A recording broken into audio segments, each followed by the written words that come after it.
Some wounds cut so deep time only masks the scar, never heals it. A solitary figure stands at the 62nd floor window, watching Boston sprawl beneath him like a conquered kingdom. 15 years since the crash that stole his family. 15 years of calculated revenge against the man he holds responsible. Now the board of directors has found the perfect weapon to strip him of everything.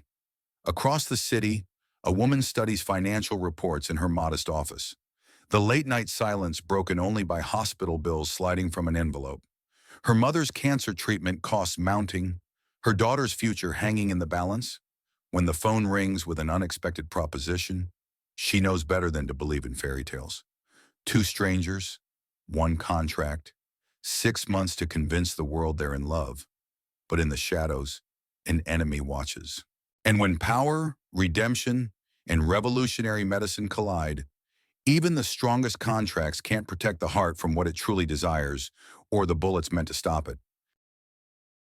The January wind cut through Jackson Reynolds' wool coat as he stood at his office window.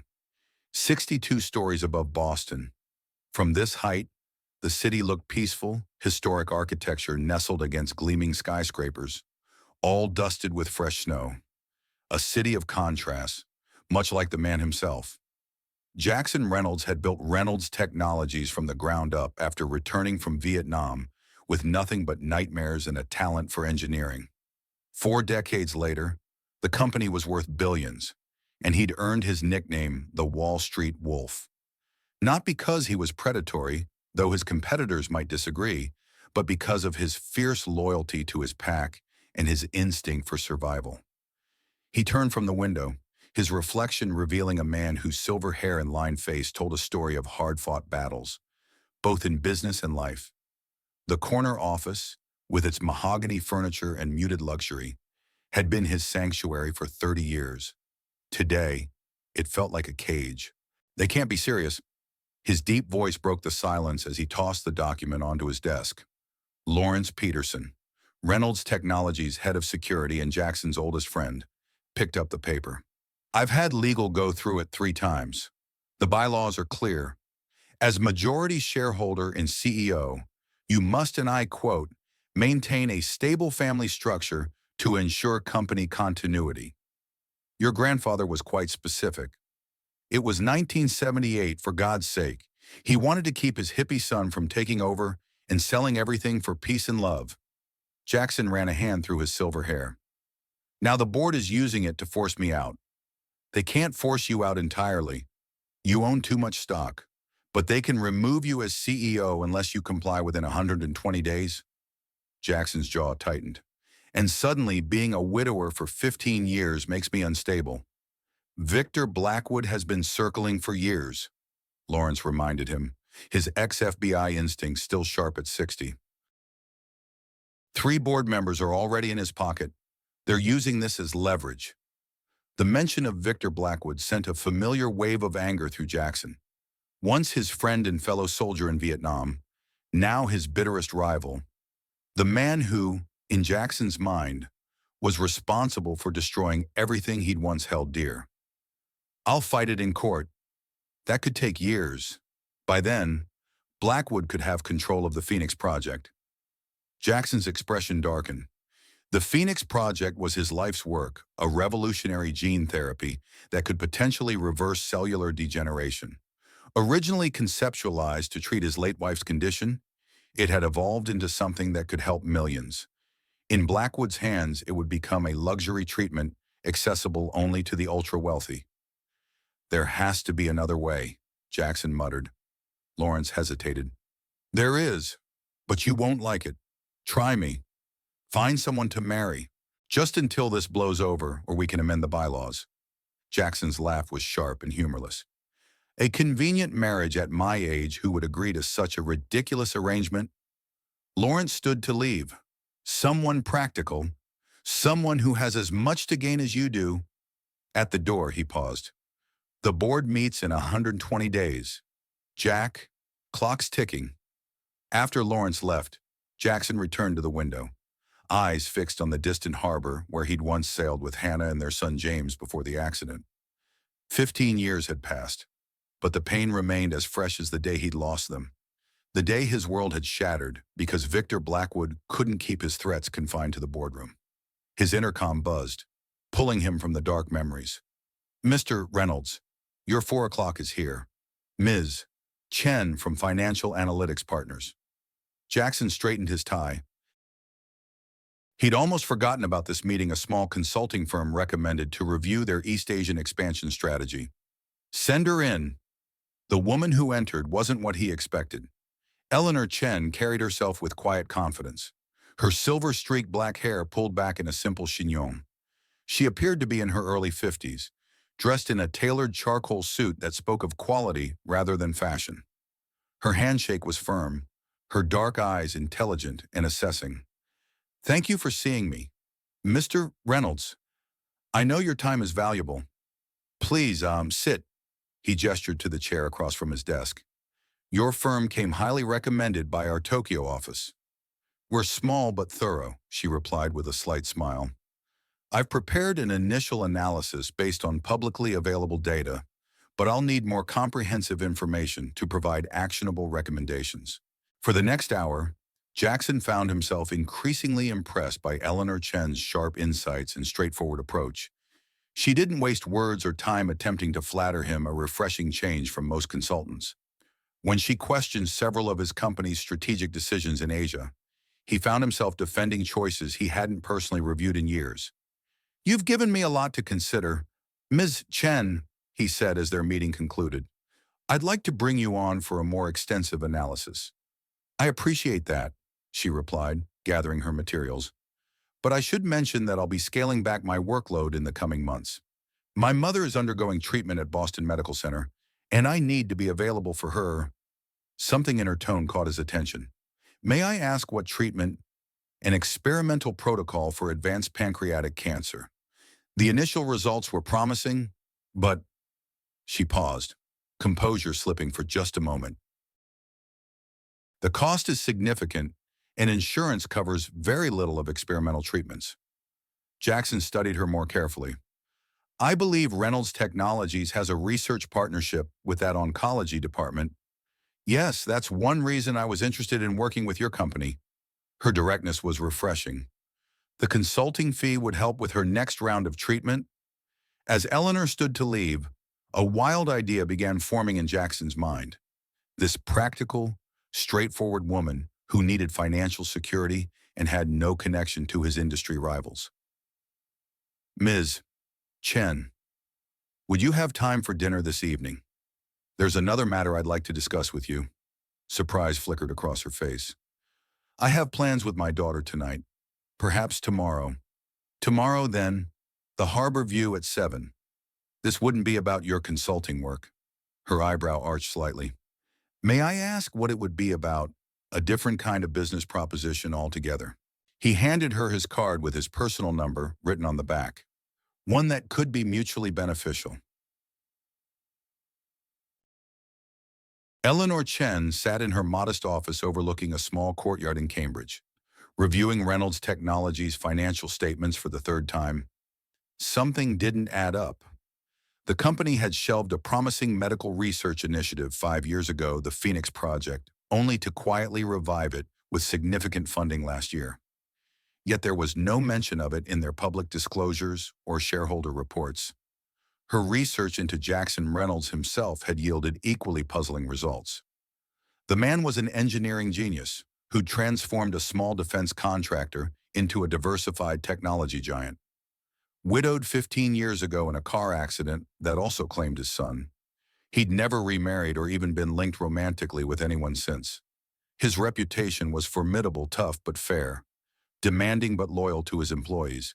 What kind of business proposition would such a man have for her? The door opened, and Jennifer, her 21-year-old daughter, breezed in with 2 coffee cups. "You're overthinking again," she announced, placing 1 cup on Eleanor's desk. "I can see the worry lines from across the room." Eleanor smiled at her daughter, a junior at MIT and the light of her life. After her divorce 8 years ago, raising Jennifer alone had been challenging but rewarding. Now, with her ex-husband remarried and living in California, They'd settled into a comfortable rhythm as a team of two. I have a dinner meeting tomorrow with Jackson Reynolds. Jennifer's eyebrows shot up. The Jackson Reynolds, the Wall Street Wolf. The same. He mentioned a business proposition that isn't related to my consulting work. Sounds intriguing. Jennifer perched on the edge of the desk. Or potentially creepy. Want me to come as backup? Eleanor laughed. I think I can handle one dinner with a 60-something CEO. Her smile faded. We need this contract. Jen, your grandmother's next treatment cycle. I know. Mom. Jennifer squeezed her hand. How is Nai today? Tired but fighting. The doctor says if this protocol works, she might qualify for the trial at Dana-Farber. Jennifer nodded, then tilted her head curiously. So what do you think Reynolds wants? I have no idea. But in my experience, men like Jackson Reynolds don't waste time on small opportunities. The Harbor View restaurant occupied the top floor of a renovated warehouse in Boston's Seaport District. Floor-to-ceiling windows offered spectacular views of the harbor lights reflecting on the dark water. At precisely 7, Eleanor was shown to a private dining room where Jackson Reynolds waited. He rose as she entered, his tailored suit and commanding presence making him seem taller than his actual 6 feet. Up close, Eleanor noticed the weariness behind his gray eyes, a man carrying burdens invisible to most. Ms.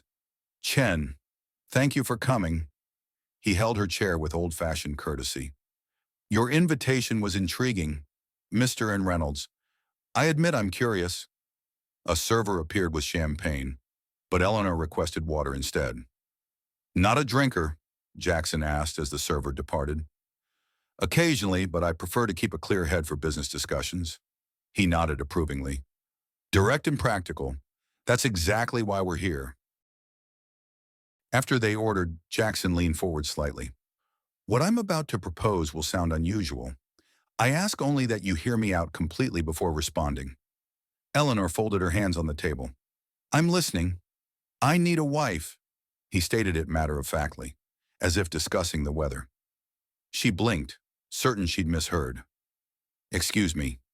A temporary wife, he clarified, for exactly 6 months, after which we would divorce amicably with a generous settlement and complete confidentiality. Eleanor stared at him, searching for signs he was joking. Finding none, she asked, and why exactly do you need this arrangement? Jackson explained the bylaw situation, Blackwood's maneuvering, and the board's ultimatum. As he spoke, Eleanor's analytical mind began processing the implications. So this would be a business arrangement, nothing more, she said when he finished. Precisely. A contract with clear terms and expectations. And what would these terms include? You would move into my Beacon Hill home, separate bedrooms. Of course, accompany me to necessary business functions, present as my wife publicly. In return, you'd receive $5 million upon completion of the 6-month term, plus all living expenses during that time. The figure momentarily stole Eleanor's breath. $5 million would cover her mother's treatments for years, with enough left to pay off her mortgage and establish Jennifer's graduate school fund. Why me? She asked, recovering her composure. Surely there are many women who would jump at such an offer. I need someone intelligent, discreet, and with no connections to my industry rivals. Someone who understands business and can hold their own in conversations with board members and investors. He paused. Also, someone approximately my age. A much younger wife would only fuel speculation and scrutiny. Eleanor took a sip of water, buying time to think. And what about my consulting work? You could continue selectively, but I have a better proposition. Take a position within Reynolds Technologies as a special financial advisor. Real work with real authority, focusing particularly on our Asian market strategy. She narrowed her eyes. So you'd get both a convenient wife and my professional expertise? A fair assessment, he acknowledged, but you'd get financial security and valuable career advancement. The position would continue after our arrangement ends, if you wished. The server returned with their meals, forcing a pause in the conversation. Eleanor used the interruption to gather her thoughts. The proposal was outrageous, potentially scandalous if discovered, and yet coldly practical for both of them. "What about my daughter and my mother?" she asked after the server departed. "My life isn't entirely my own. Your daughter is welcome in our home, though I understand she lives on campus. As for your mother, her medical care would be fully covered during our arrangement and after, regardless of experimental status or insurance limitations." Eleanor studied him carefully. "You've thought this through." "I've built my career on anticipating variables and finding solutions." "And what about Blackwood?" "From what I've researched, your rivalry goes beyond business." Something dark flickered in Jackson's eyes. "Victor Blackwood is dangerous in ways that don't make the financial pages. If he gains control of the Phoenix Project, a lot of people will suffer." "The gene therapy research," Eleanor noted. "I found references in my research, though details are scarce." Jackson looked momentarily surprised. "You are thorough." "Yes, Phoenix could revolutionize treatment for degenerative diseases. In the right hands, it could help millions. In Blackwood's, it would become an exclusive treatment for the ultra-wealthy." Eleanor considered this. "I'd want complete information about Phoenix as part of our arrangement. No secrets if I'm to be involved in this." "That's fair," he conceded. "Anything else?" "Yes, I want real authority in the company, not a ceremonial title. And I want access to investigate any projects I deem relevant to the company's financial health." Jackson studied her with newfound respect. "You drive a hard bargain, Miss Chen." "Eleanor," she corrected. "If we're to be married, you should use my first name." "Eleanor," he repeated, a faint smile touching his lips. "And I'm Jackson." She nodded, then asked the question that had been nagging at her. "Why not just fight the bylaw in court?" "Time," he answered simply. "Court battles take years. The Phoenix Project is in its critical phase now. We're close to a breakthrough that could change medicine forever. I can't risk delays or Blackwood's interference." Eleanor took a deep breath. "I'll need 24 hours to consider, and I'd want everything in writing. Reviewed by my attorney?" "Of course, I wouldn't expect anything less." He reached into his jacket and produced a thumb drive. "This contains the proposed agreement, along with information about the Phoenix Project. Review it. Suggest changes. Consult your lawyer." She accepted the drive, their fingers briefly touching in the exchange. 24 hours, she repeated. "I'll await your decision."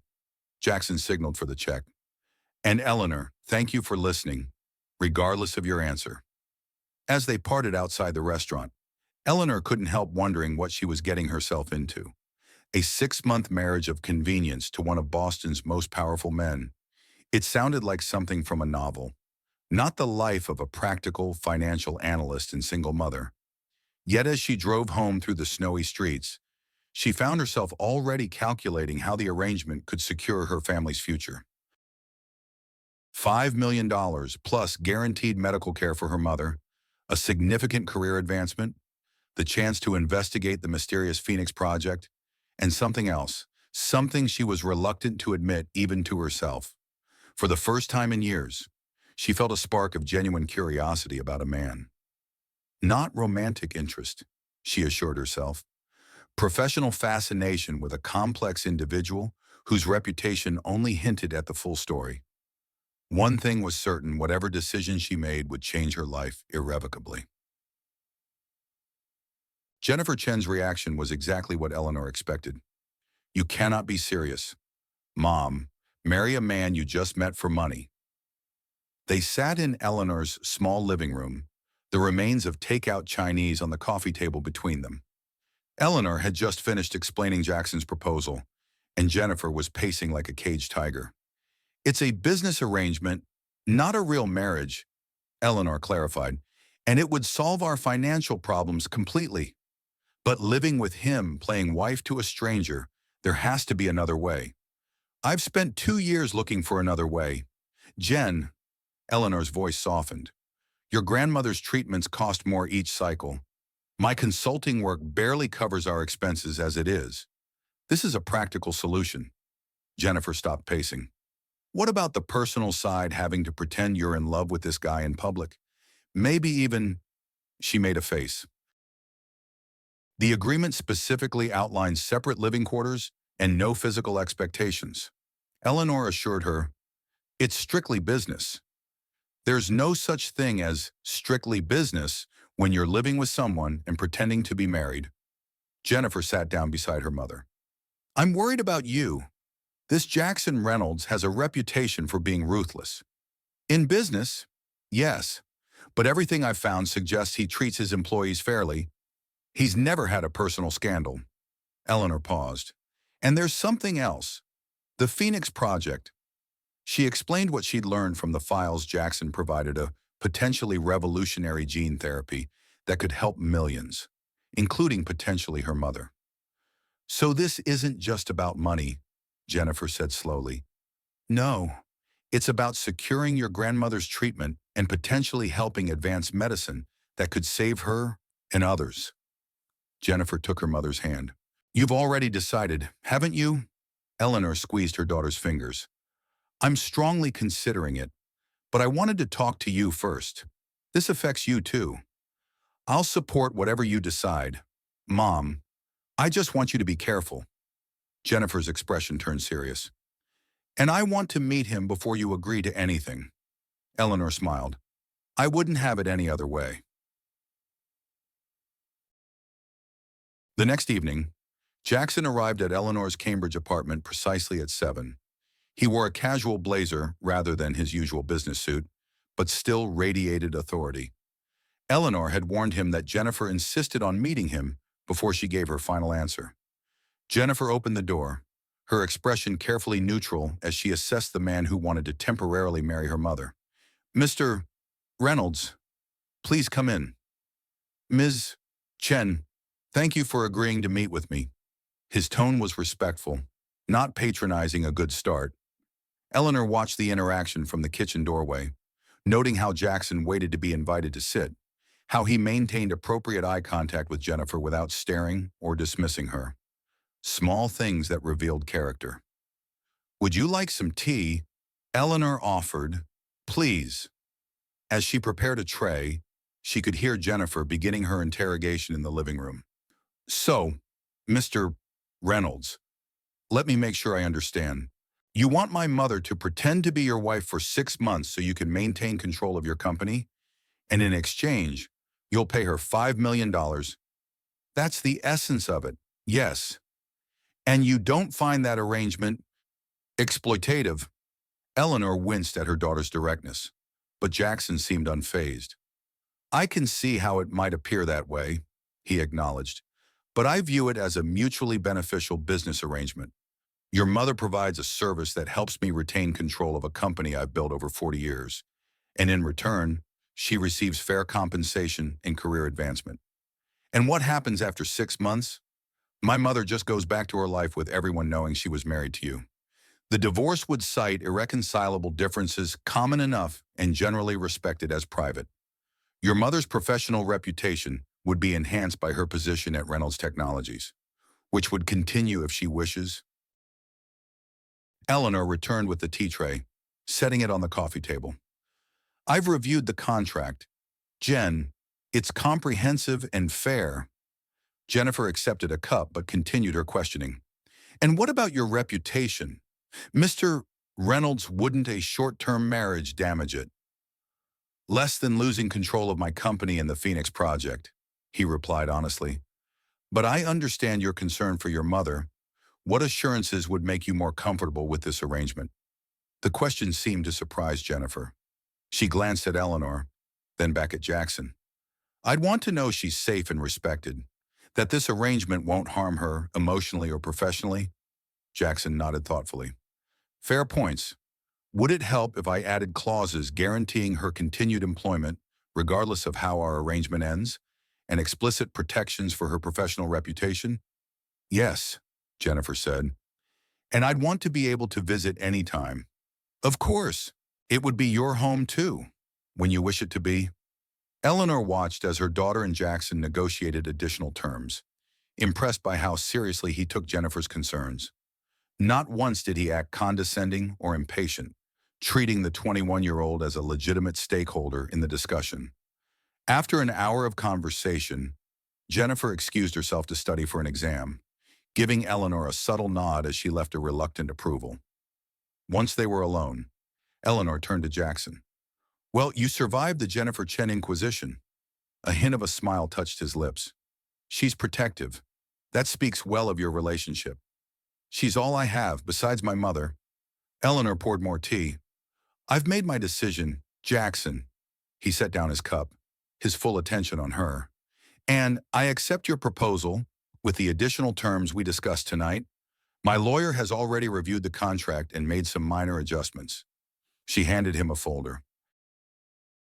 "The changes are highlighted." Jackson skimmed the document, nodding occasionally. "These are reasonable modifications. I'll have the final version prepared tomorrow." He looked up at her. "Are you certain about this?" "Eleanor, once we begin, we'll need to be convincing." "I'm certain." She met his gaze steadily. "I'm doing this for my family's security and because I believe the Phoenix Project matters. But I want to be clear, this is a business arrangement. I won't pretend it's more than that when we're in private." "Understood." He extended his hand. "Then we have a deal." As they shook hands, Eleanor couldn't help feeling she'd just changed the course of her life in ways she couldn't possibly anticipate. The wedding was a small, private ceremony at Jackson's Beacon Hill home 3 days later. Only 5 people attended: the bride, groom, Jennifer, Lawrence Peterson as best man, and a justice of the peace who was an old friend of Jackson's. Eleanor wore a simple cream-colored dress, while Jackson wore a dark suit that could have been from any of his business meetings. The ceremony itself took less than 15 minutes. They exchanged plain platinum bands and standard vows, their voices clear but devoid of the emotion normally present at weddings. When the justice pronounced them husband and wife, they sealed their arrangement with a brief, formal kiss, their first and, Eleanor assumed, last physical contact beyond handshakes. Afterward, Lawrence's wife Maria arrived with a small catered lunch. Maria, a warm, silver-haired woman who'd been Lawrence's partner for 35 years, embraced Eleanor with genuine warmth. "Welcome to the family, my dear," she said, her slight Italian accent lilting. Such a whirlwind romance, Jackson wouldn't tell us anything except that he'd met someone special. Eleanor glanced at Jackson, who shrugged almost imperceptibly. Clearly, the fiction had already begun. Only Lawrence and Jennifer knew the truth of their arrangement. "It was unexpected for me, too," Eleanor replied carefully. "But sometimes life surprises you." The small reception passed pleasantly, with Maria doing most of the talking, while Lawrence and Jackson discussed security arrangements for an upcoming charity gala. Jennifer remained quiet, observing the interactions with a slightly worried expression that Eleanor tried to soothe with reassuring smiles. By late afternoon, everyone had departed except Jackson and Eleanor, now alone in what was supposedly their marital home. The elegant federal-style townhouse felt cavernous after Eleanor's modest apartment. "I'll show you to your room," Jackson said, leading her up the grand staircase. "Maria arranged for your things to be unpacked earlier." Eleanor's room turned out to be an entire suite bedroom, sitting area, and private bathroom, decorated in soothing blues and creams. A large window overlooked a small private garden in the back of the house. "My suite is at the opposite end of the hall," Jackson explained. "The housekeeper, Mrs. Sullivan, comes on Mondays, Wednesdays, and Fridays. She's been with me for 20 years and is extremely discreet." He handed Eleanor a small envelope. "House keys, security codes, and a credit card in your name for household and personal expenses." "Thank you." Eleanor set the envelope on an antique dresser. "What about tomorrow? Should we discuss how to proceed?" "Yes, I thought we might have breakfast at 8 to review our schedules and public appearances for the week." He paused at the door. "This arrangement will work best if we maintain open communication.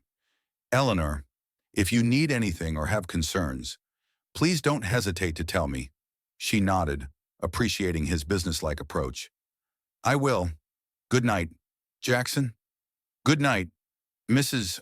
Reynolds." With a slight nod, he departed, closing the door softly behind him.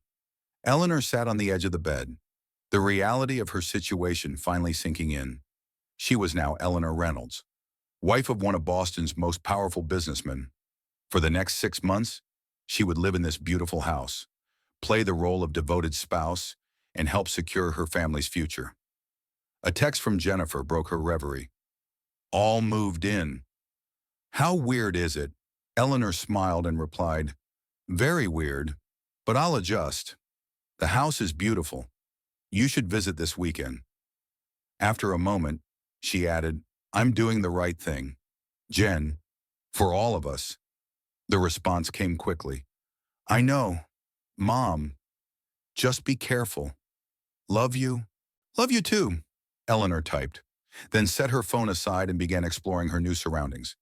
In a closet, she found her clothes neatly arranged alongside several new outfits she didn't recognize, designer pieces, with tags still attached. A note in elegant handwriting explained, Maria thought you might need these for upcoming events. If they're not to your taste, please exchange them. Eleanor ran her hand over a midnight blue evening gown that probably cost more than her monthly rent. This new life would take some adjustment. In the bathroom, she found her familiar toiletries arranged alongside luxury brands she'd never been able to afford. Everything had been thoughtfully prepared for her comfort. Yet it all felt strangely impersonal, like an upscale hotel rather than a home. After a long shower, Eleanor settled into the unfamiliar bed, staring up at the ceiling. In just 3 days, she'd gone from struggling financial consultant to Mrs. Jackson Reynolds, with a $5 million payday waiting at the end of 6 months. If only it were that simple. As she drifted toward sleep, Eleanor couldn't shake the feeling that there was more to Jackson Reynolds and the Phoenix Project than he'd revealed, complexities and dangers she was only beginning to glimpse. The next morning, Eleanor found Jackson in the kitchen, reading the Wall Street Journal while the coffee maker burbled. He wore casual weekend clothes, khakis, and a navy sweater that softened his usual formidable appearance. Good morning, she said, momentarily unsure of the protocol in their unusual arrangement. Good morning. He folded the paper and stood. Coffee? Please. He poured her a cup and gestured to the refrigerator. Help yourself to whatever you'd like for breakfast. Mrs. Sullivan keeps everything well stocked. Eleanor found yogurt and fruit, arranging a simple breakfast while Jackson returned to his paper. The domesticity of the scene felt strangely normal, considering the circumstances. There's a charity gala at the Museum of Fine Arts this Friday, Jackson said as she sat across from him. It would be an appropriate first public appearance as a couple. Many board members and key business associates will attend, including Blackwood. Eleanor asked, spooning berries onto her yogurt. Jackson's expression hardened slightly. Likely. Victor rarely misses an opportunity to network with influential people. Then we should coordinate our story, how we met, how long we've been together, that sort of thing. He nodded approvingly. I've prepared some notes. He slid a folder toward her. The simplest stories are easiest to maintain. We met 6 months ago when you consulted on our Asian market strategy, a professional relationship that evolved into something more. Eleanor reviewed the document, which laid out a plausible timeline and key details they should both know about each other. This is thorough. I leave nothing to chance, especially with Blackwood watching for any weakness. Jackson hesitated. There's something else you should know before Friday. The accident that killed my wife and son. Victor was involved, though it was never proven. Eleanor set down her spoon. Involved how? Hannah and James were driving back from Cape Cod. Victor had been threatening me over a defense contract we were both pursuing. He called Hannah that day, said some things that upset her. She was distracted, missed a curve. His voice remained steady, but his knuckles whitened around his coffee cup. The police ruled it an accident, no evidence of wrongdoing. But you believe otherwise. I know Victor. Jackson's eyes met hers, cold with certainty. He meant to rattle her, to get to me through my family.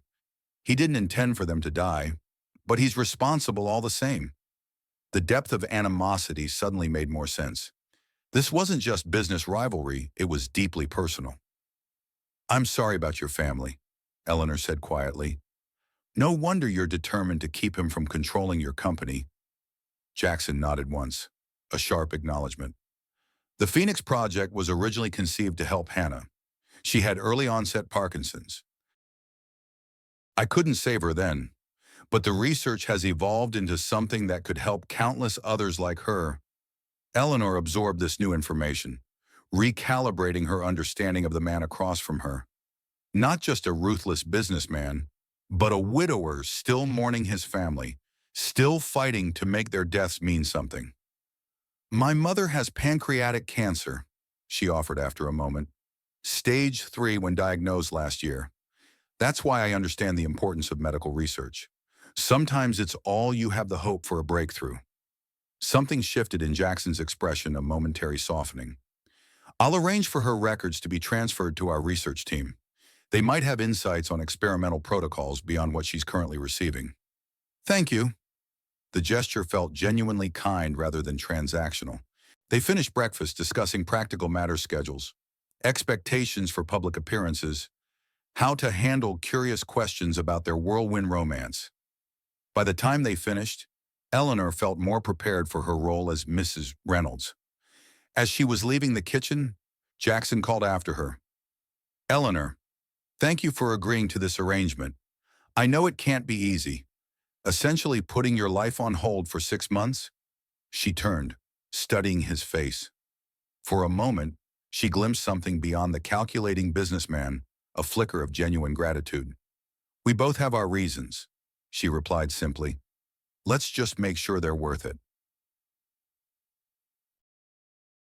The Boston Museum of Fine Arts glowed with elegant lighting as the city's elite gathered for the annual Arts Foundation Gala. Limousines and luxury cars lined the circular drive, disgorging passengers in formal wear despite the January chill. Inside, Eleanor stood beside Jackson in the reception line, acutely aware of curious glances and whispered conversations. Her midnight blue gown, one of Maria's selections, fit perfectly, though she felt somewhat exposed by the subtle décolletage and back cutout. Jackson, impeccable in his tuxedo, kept his hand lightly at the small of her back as they greeted other guests. "You're doing beautifully," he murmured between handshakes. "Everyone's intrigued." "That's one word for it," Eleanor replied with a practiced smile. "The woman in red by the sculpture hasn't stopped staring since we arrived." Margaret Whitley, board member, one of Victor's allies. His hand pressed slightly firmer against her back. "Speak of the devil." Eleanor followed his gaze to the entrance, where Victor Blackwood was making his entrance with a much younger blonde woman on his arm. Even from a distance, Blackwood commanded attention, tall and distinguished at 65, with thick white hair and the confident bearing of a man accustomed to power. "He's coming this way," Eleanor noted, feeling Jackson tense beside her. "Remember, we're deeply in love but private about our relationship until recently," he reminded her. "Follow my lead." Victor approached with a predatory smile that never reached his eyes. Up close, Eleanor noted the cold calculation in his gaze as it moved from Jackson to her, assessing and dismissive in a single sweep. "Jack, what a surprise to see you with a companion." Victor extended his hand to Eleanor. "Victor Blackwood, an old friend of Jackson's. And you are Eleanor Reynolds," she replied, accepting his hand briefly.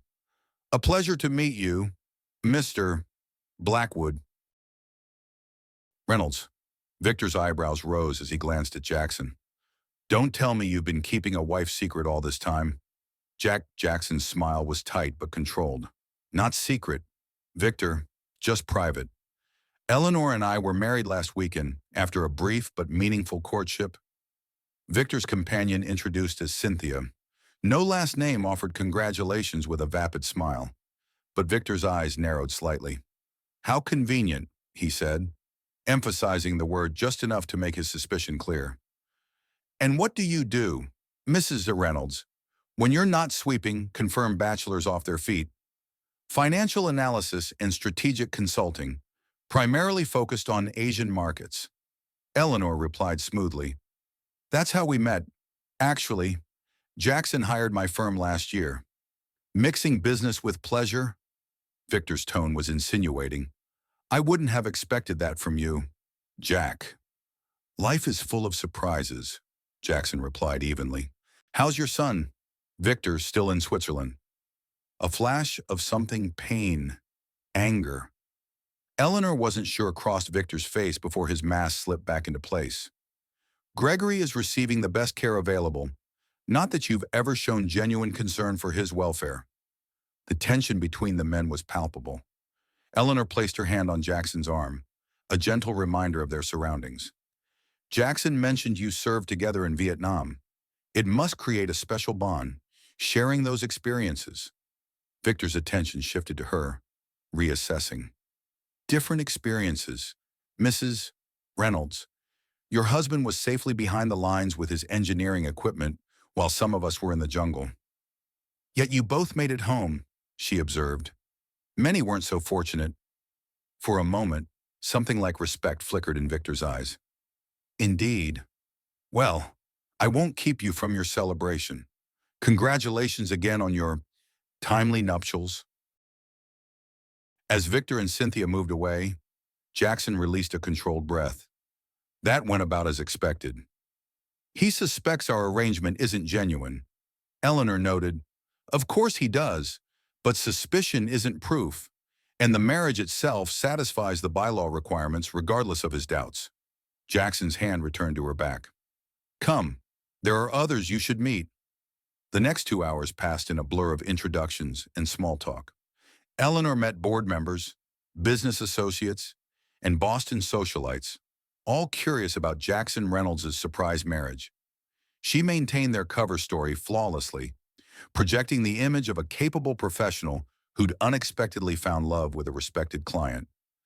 During a momentary respite near a display of impressionist paintings, Lawrence appeared at their side, his expression concerned. We have a situation, he said quietly. Security just intercepted someone trying to access your private office downtown. Asian male, mid-30s, carrying sophisticated electronics. Jackson frowned. Industrial espionage. Possibly. He had Reynolds Technologies ID, but doesn't appear in our employee database. We're holding him discreetly until you decide how to proceed. I should go, Jackson said. Eleanor, you can stay if you prefer.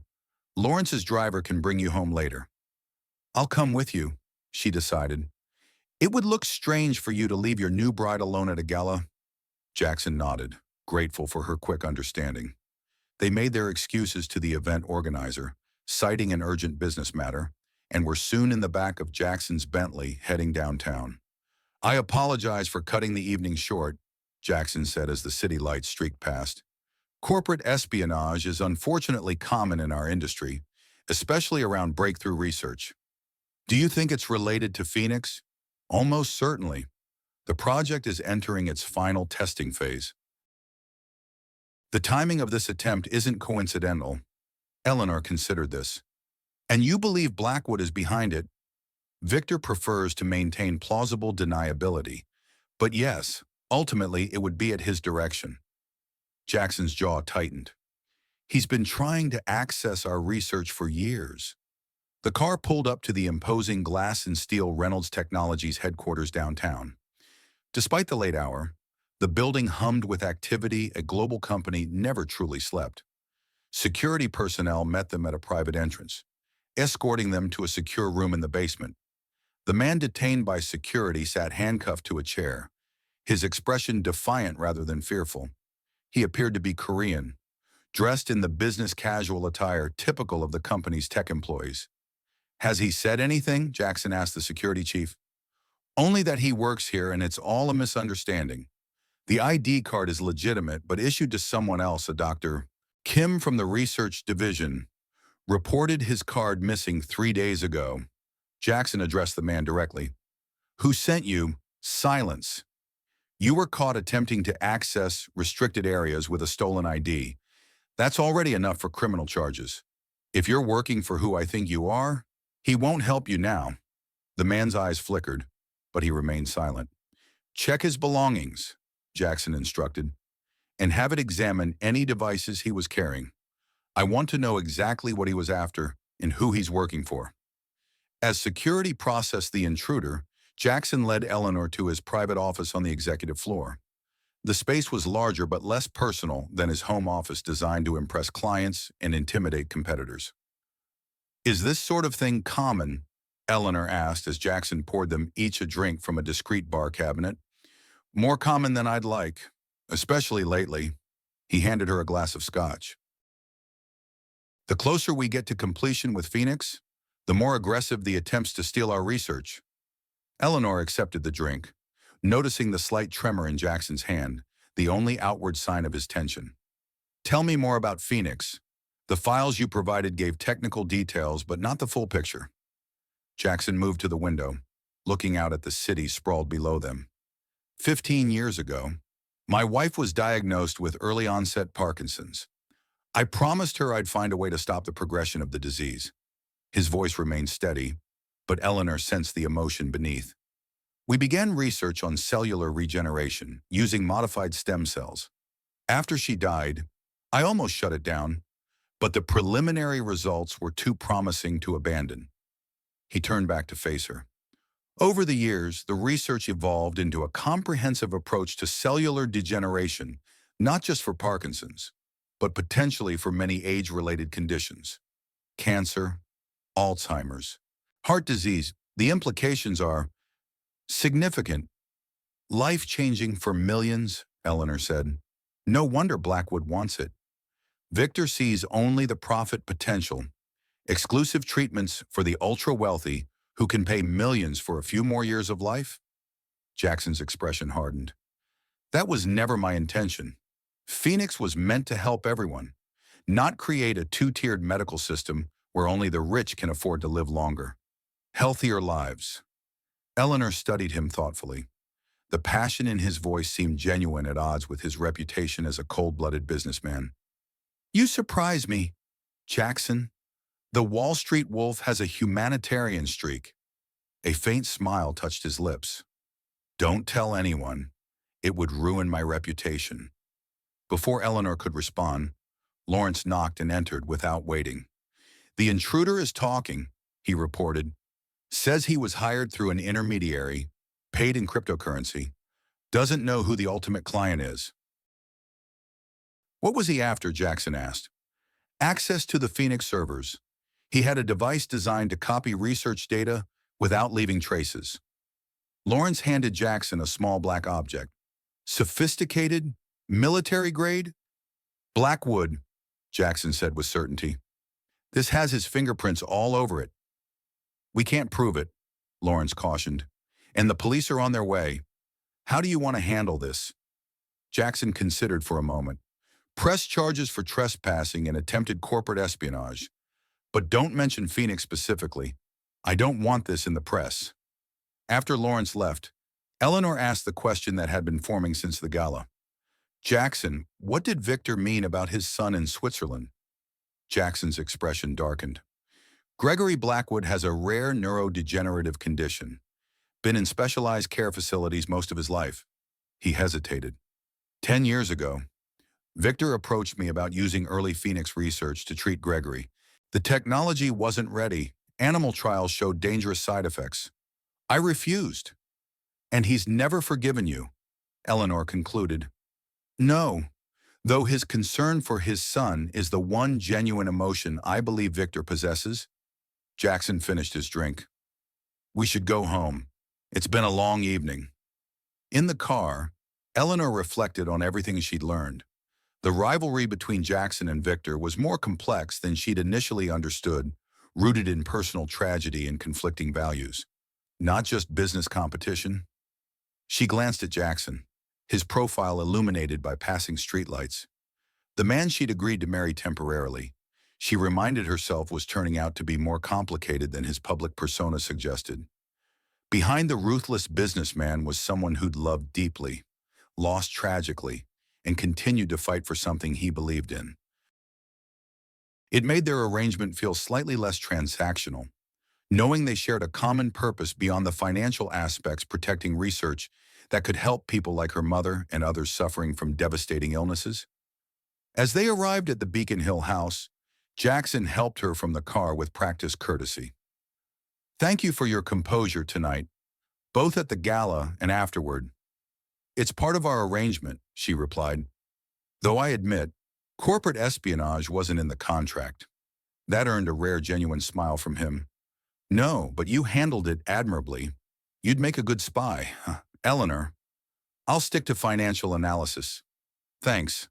She paused at the front door. "Jackson, how dangerous is Blackwood? Really beyond corporate maneuvering. I mean," his expression turned serious. "Victor operates within certain boundaries most of the time, but when it comes to Phoenix and his son, I believe he'd cross lines most wouldn't." "Edowim, should I be concerned for my safety or Jennifer's?" "No one knows the true nature of our arrangement except Lawrence and Jennifer." He met her gaze directly. "But perhaps we should discuss additional security precautions, just to be safe." Eleanor nodded, suddenly aware that their simple business arrangement might have complications neither had fully anticipated. As she prepared for bed that night in her luxurious suite, she wondered if $5 million was adequate compensation for potentially making herself a target in a decades-long rivalry between two powerful men. Yet despite her concerns, she also felt strangely invigorated.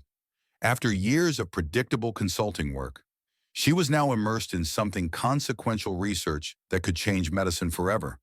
A corporate chess match with real stakes, and a partnership, however temporary, with a man whose depths she was only beginning to discover. Sleep came slowly that night, her mind turning over possibilities and questions. Chief among them, what else didn't she know about Jackson Reynolds and the Phoenix Project? And would those secrets put her or her family at risk?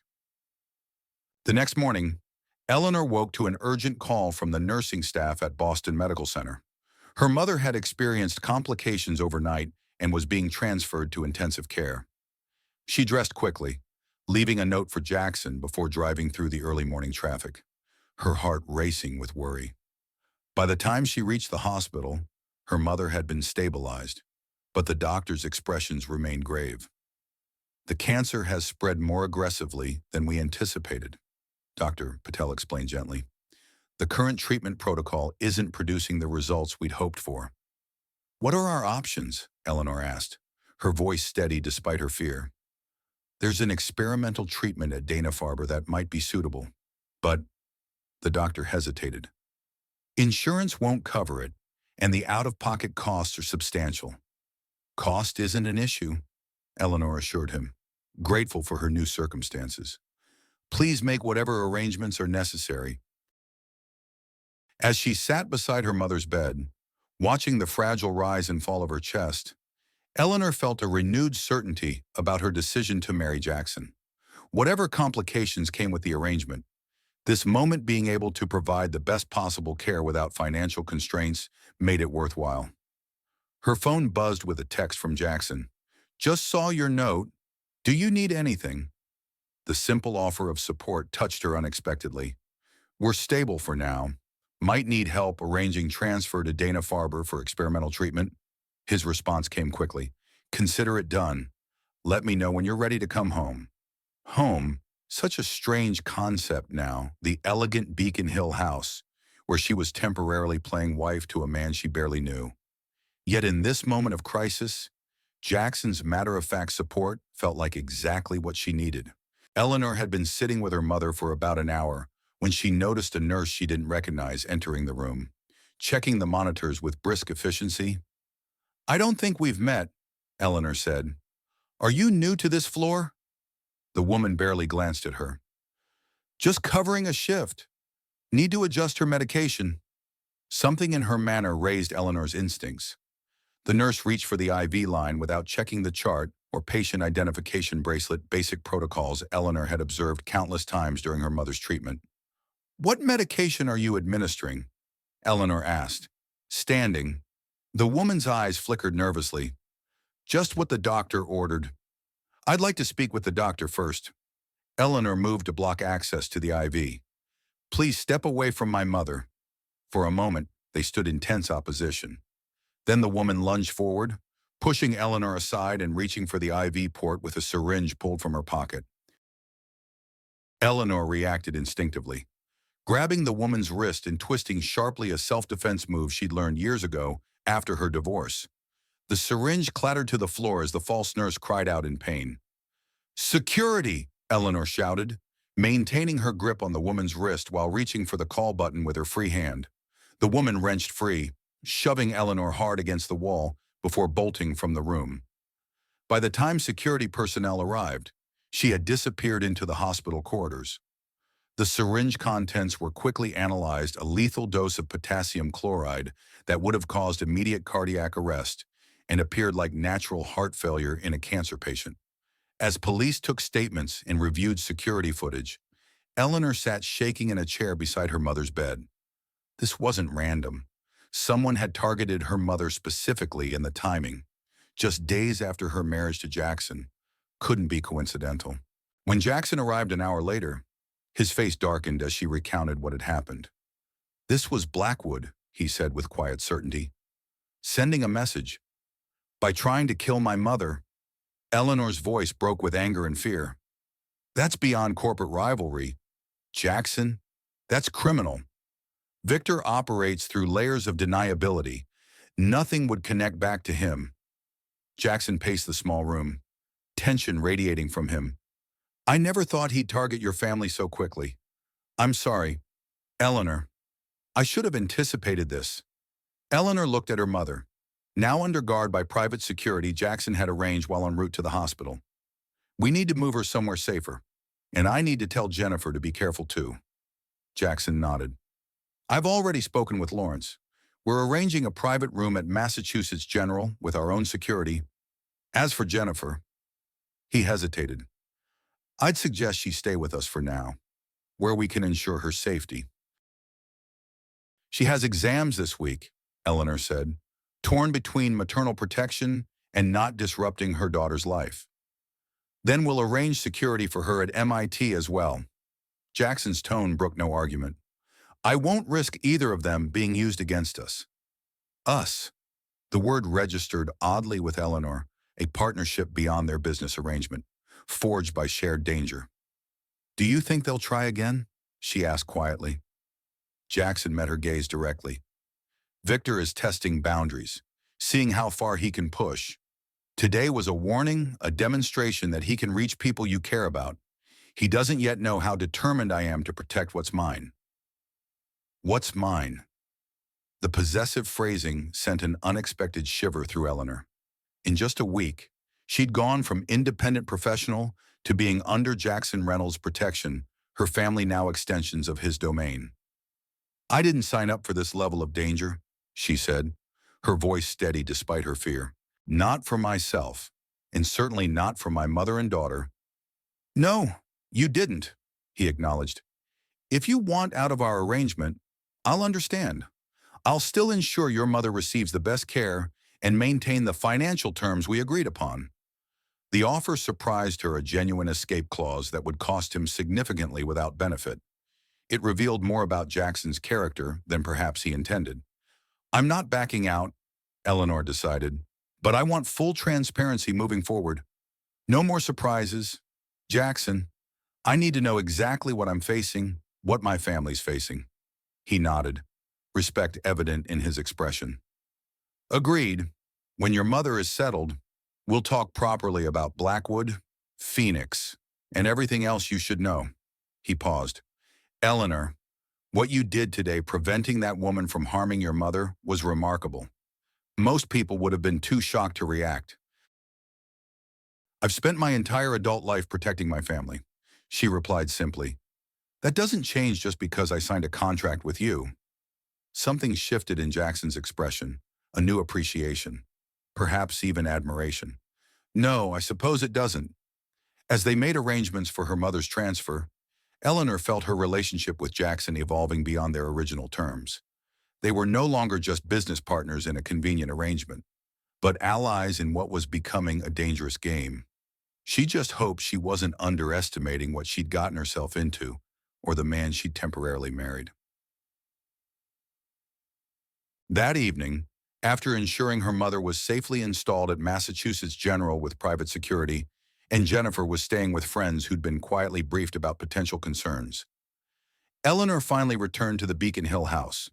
She found Jackson in his study, surrounded by security reports and looking grimmer than she'd ever seen him. "How is your mother?" he asked as she entered. "Stable.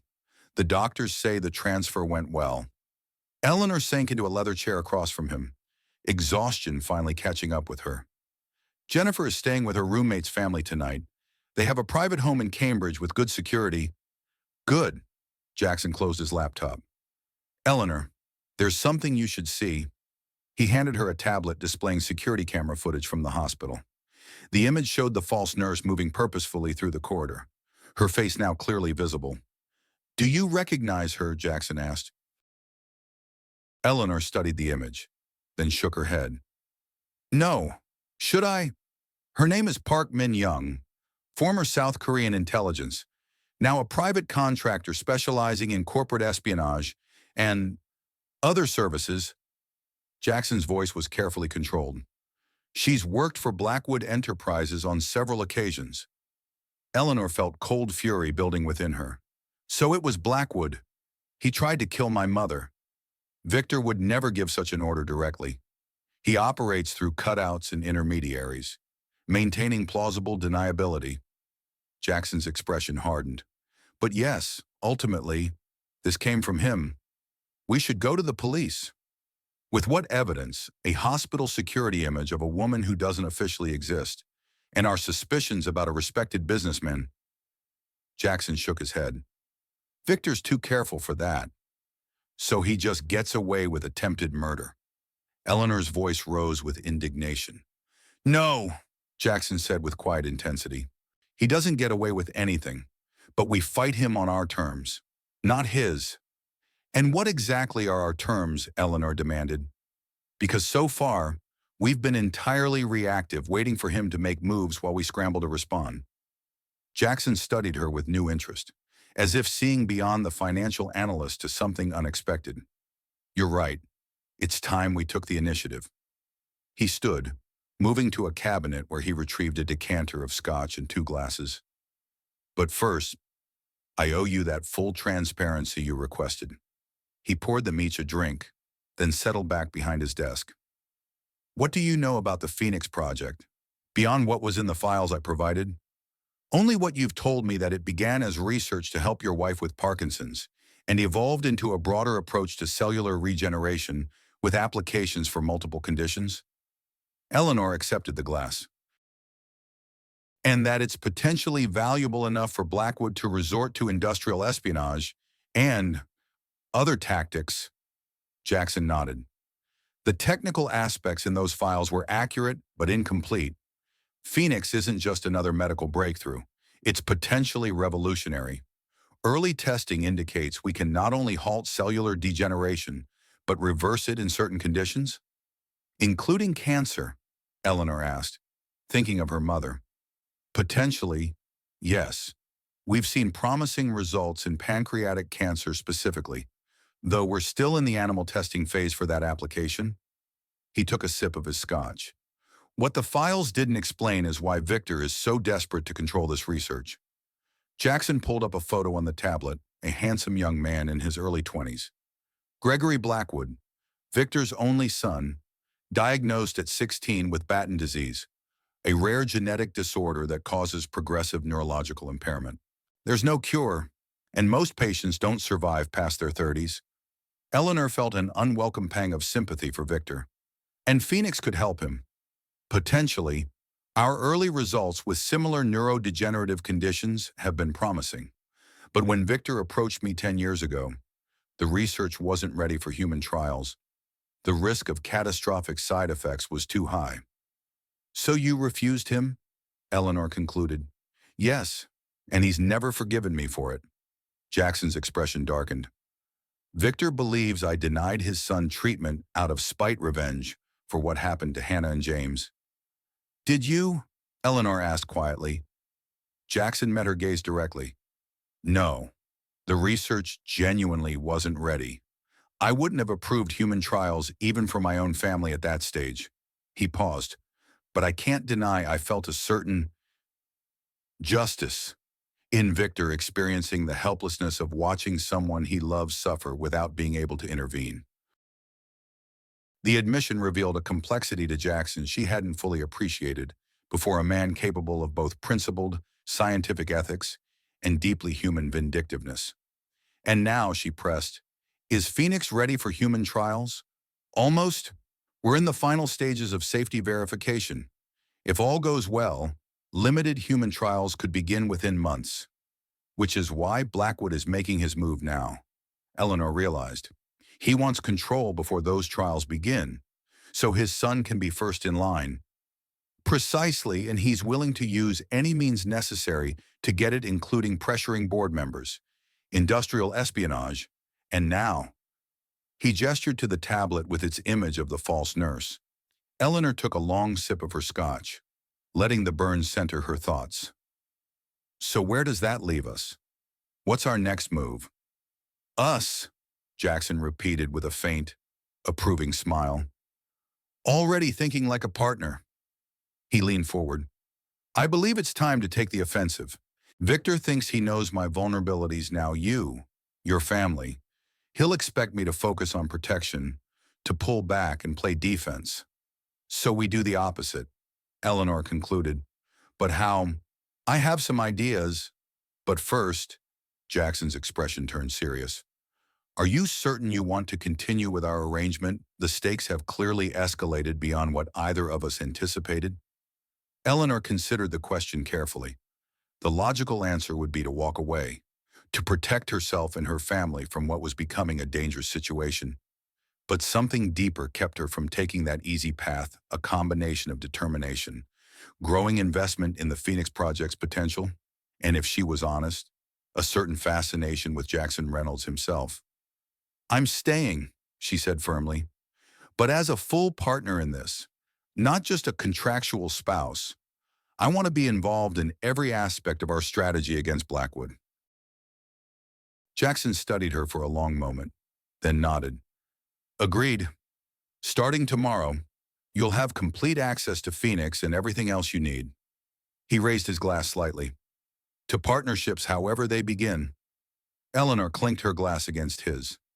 To partnerships. As they discussed potential strategies late into the night, Eleanor realized their relationship had fundamentally changed. What had begun as a cold business arrangement was evolving into something more complex, a genuine alliance against a common enemy. With her family's safety and revolutionary medical research hanging in the balance, she only hoped they were up to the challenge that Victor Blackwood represented. Because one thing was becoming increasingly clear, this was no longer just about a company bylaw or a temporary marriage. It was about survival, corporate, medical, and perhaps even literal. Early the next morning, Eleanor accompanied Jackson to Reynolds Technologies headquarters, where Lawrence was waiting with a security team for a comprehensive briefing. The seriousness of the situation was evident in the armed guards, now positioned discreetly throughout the executive floor. We've implemented the enhanced protocols you requested, Lawrence reported as they settled in the secure conference room. Additional security for Mrs. Chen at Massachusetts General, surveillance detection for Jennifer at MIT, and upgraded measures here and at the Beacon Hill residence.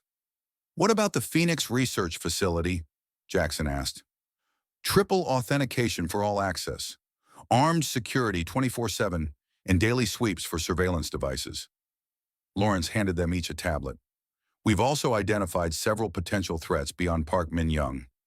Eleanor reviewed the dossier, surprised by the thoroughness of the intelligence. How did you gather all this information so quickly?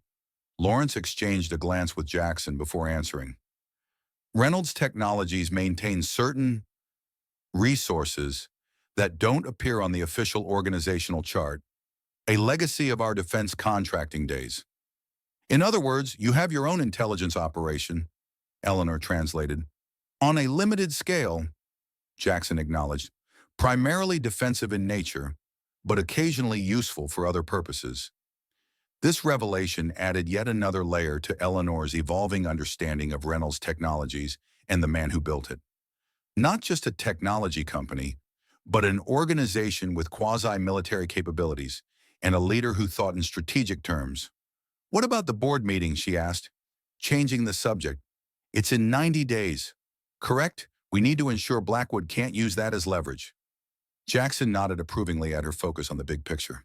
The marriage satisfies the bylaw requirement technically, but Victor will try to influence board members to question its legitimacy or amend the bylaws to require additional conditions. Then we need to make our marriage appear absolutely genuine, Eleanor concluded. Beyond reproach. Yes, but that's defensive thinking. Important, but not sufficient. Jackson pulled up a document on the main screen. I've been reviewing Blackwood Enterprises' financials. They're over-leveraged. Having expanded aggressively in the Asian market last year, their quarterly report is due in 3 weeks, and my sources suggest it will show significant losses. Eleanor quickly grasped the implication. If their stock drops on bad earnings, exactly. Victor needs the Phoenix project not just for his son, but to reverse his company's fortunes. The market already anticipates it will be worth billions once approved. Jackson's expression was calculating. If we could apply additional financial pressure at the right moment, we could force him to back off or risk his company's collapse. Eleanor finished, her financial analyst mind already running scenarios.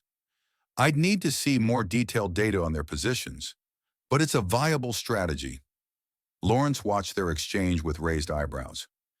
You two have developed quite a shorthand already. Eleanor realized he was right. She and Jackson were already thinking in tandem, building on each other's ideas without explicit explanation. It was oddly satisfying, this meeting of minds with someone who operated at her intellectual level. We'll need to visit the Phoenix facility today, Jackson decided. Eleanor should see exactly what we're protecting. As they prepared to leave, Eleanor's phone buzzed with a text from Jennifer. Weird guy watching our dorm, security checking it out. Her heart rate spiked. Jackson, he read the message over her shoulder, immediately tense. Lawrence, send a team to MIT now. Full surveillance package and close protection for Jennifer. Already dispatching, Lawrence confirmed. Phone to his ear. Eleanor texted back, stay inside. Security team on the way. We'll call soon? I should go to her, Eleanor said, gathering her things. Wait.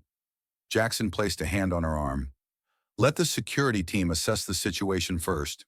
If we rush over there, we could be doing exactly what Blackwood wants, reacting emotionally, disrupting our plans. Eleanor bristled. This is my daughter, Jackson, not a chess piece. I understand. His tone softened. But think strategically. Jennifer is safe inside her dorm with campus security already alerted. Our team will be there in minutes. If this is Blackwood testing us again, the best response is to ensure her safety while continuing our operations. Part of Eleanor wanted to reject his cold logic, to rush to her daughter's side immediately. But the rational part of her brain recognized the sense in his approach. Fine, but I want updates every 15 minutes. And if there's any actual threat, I'm going there immediately. Agreed. Jackson turned to Lawrence. Double the team. I want eyes on Jennifer at all times, but discreet enough that she doesn't feel smothered. As they rode the elevator to the parking garage, Eleanor struggled with the conflicting emotions of maternal protection and strategic necessity. Does it ever bother you, she asked suddenly, this calculating approach to everything, even people's safety? Jackson considered the question seriously. It bothered Hannah. She said I processed everything through risk assessment and strategic value. A shadow crossed his face.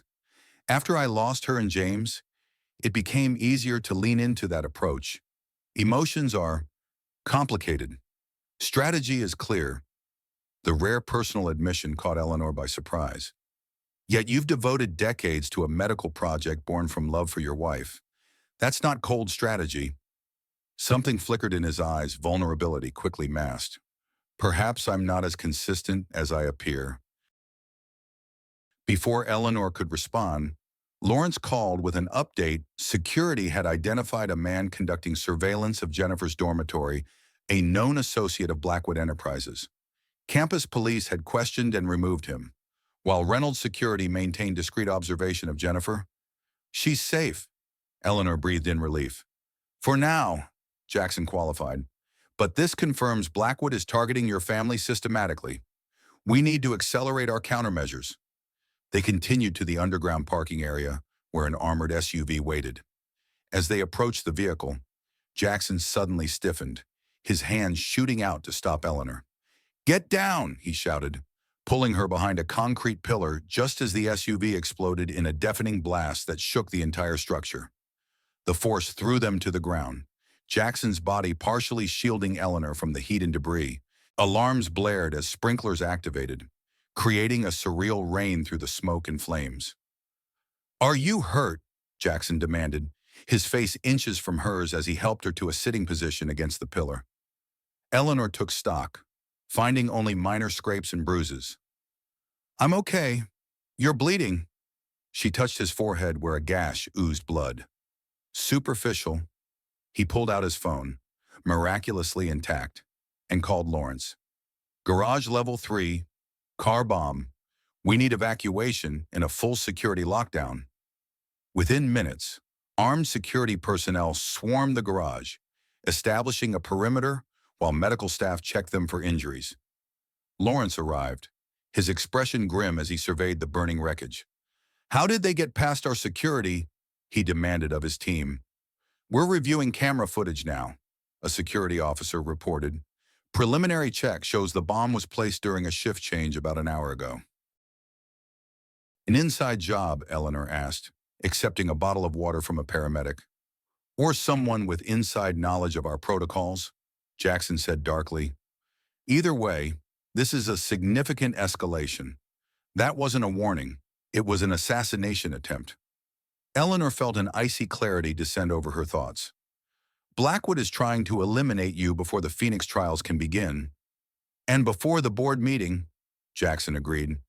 "Without me, the project would stall for months, perhaps years. We need to get you both to a secure location," Lawrence insisted. "The Beacon Hill house might be compromised if they had inside information about the SUV." Jackson nodded. "The Cape house, full security protocol, and Eleanor's family needs to be moved immediately as well." "Already arranging transport for Mrs. Chen," Lawrence confirmed. "And Jennifer," Eleanor thought quickly. "She has a passport. Get her on a flight to my sister in Toronto. She can continue her studies remotely for now." As Lawrence made arrangements, Eleanor found herself studying Jackson with new eyes. Despite the blood trickling down his temple and the soot on his expensive suit, he remained focused and decisive, issuing clear instructions to his security team while simultaneously planning their next moves against Blackwood. She had agreed to marry this man for financial security and to help her mother. Now she found herself in the middle of what amounted to corporate warfare with potentially lethal consequences.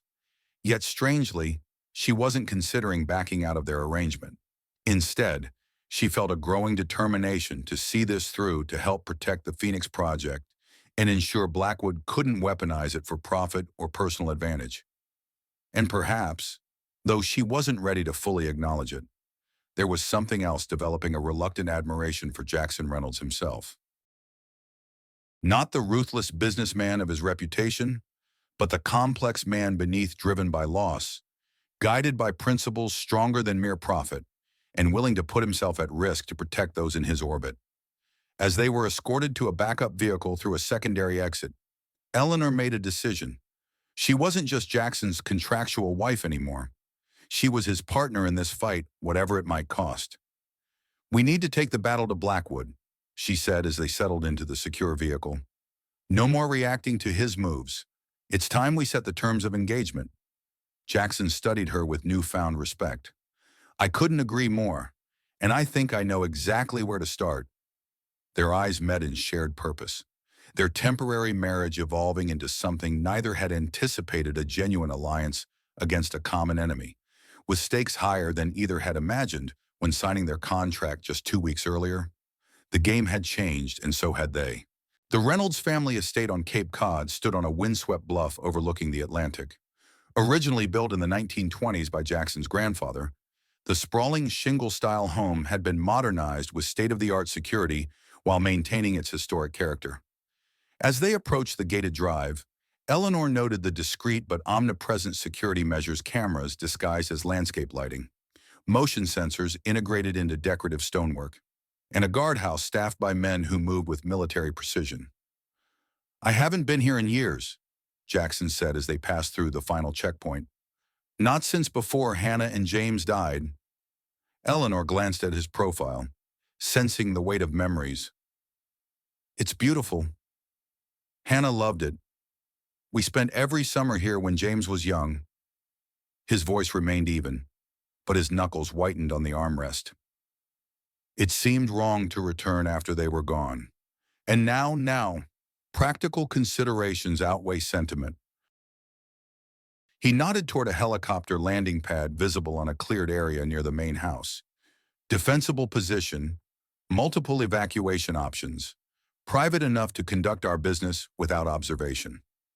Despite his matter-of-fact assessment, Eleanor sensed the emotional toll of returning to this place filled with ghosts of his past life.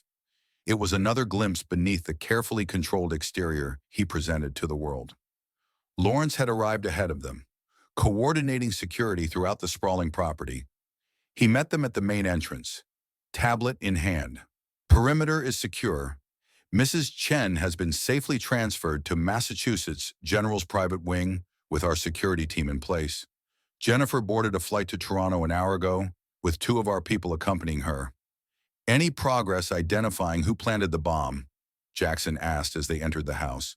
"Forensics is still processing the scene, but initial analysis suggests military-grade explosives with a remote detonator. Professional job." Lawrence's expression was grim. "Boston PD is investigating, but I've kept the Phoenix connection confidential as you requested." Inside, the house was a study in understated luxury weathered oak floors, comfortable furniture in nautical blues and whites, and expansive windows capturing the ocean view.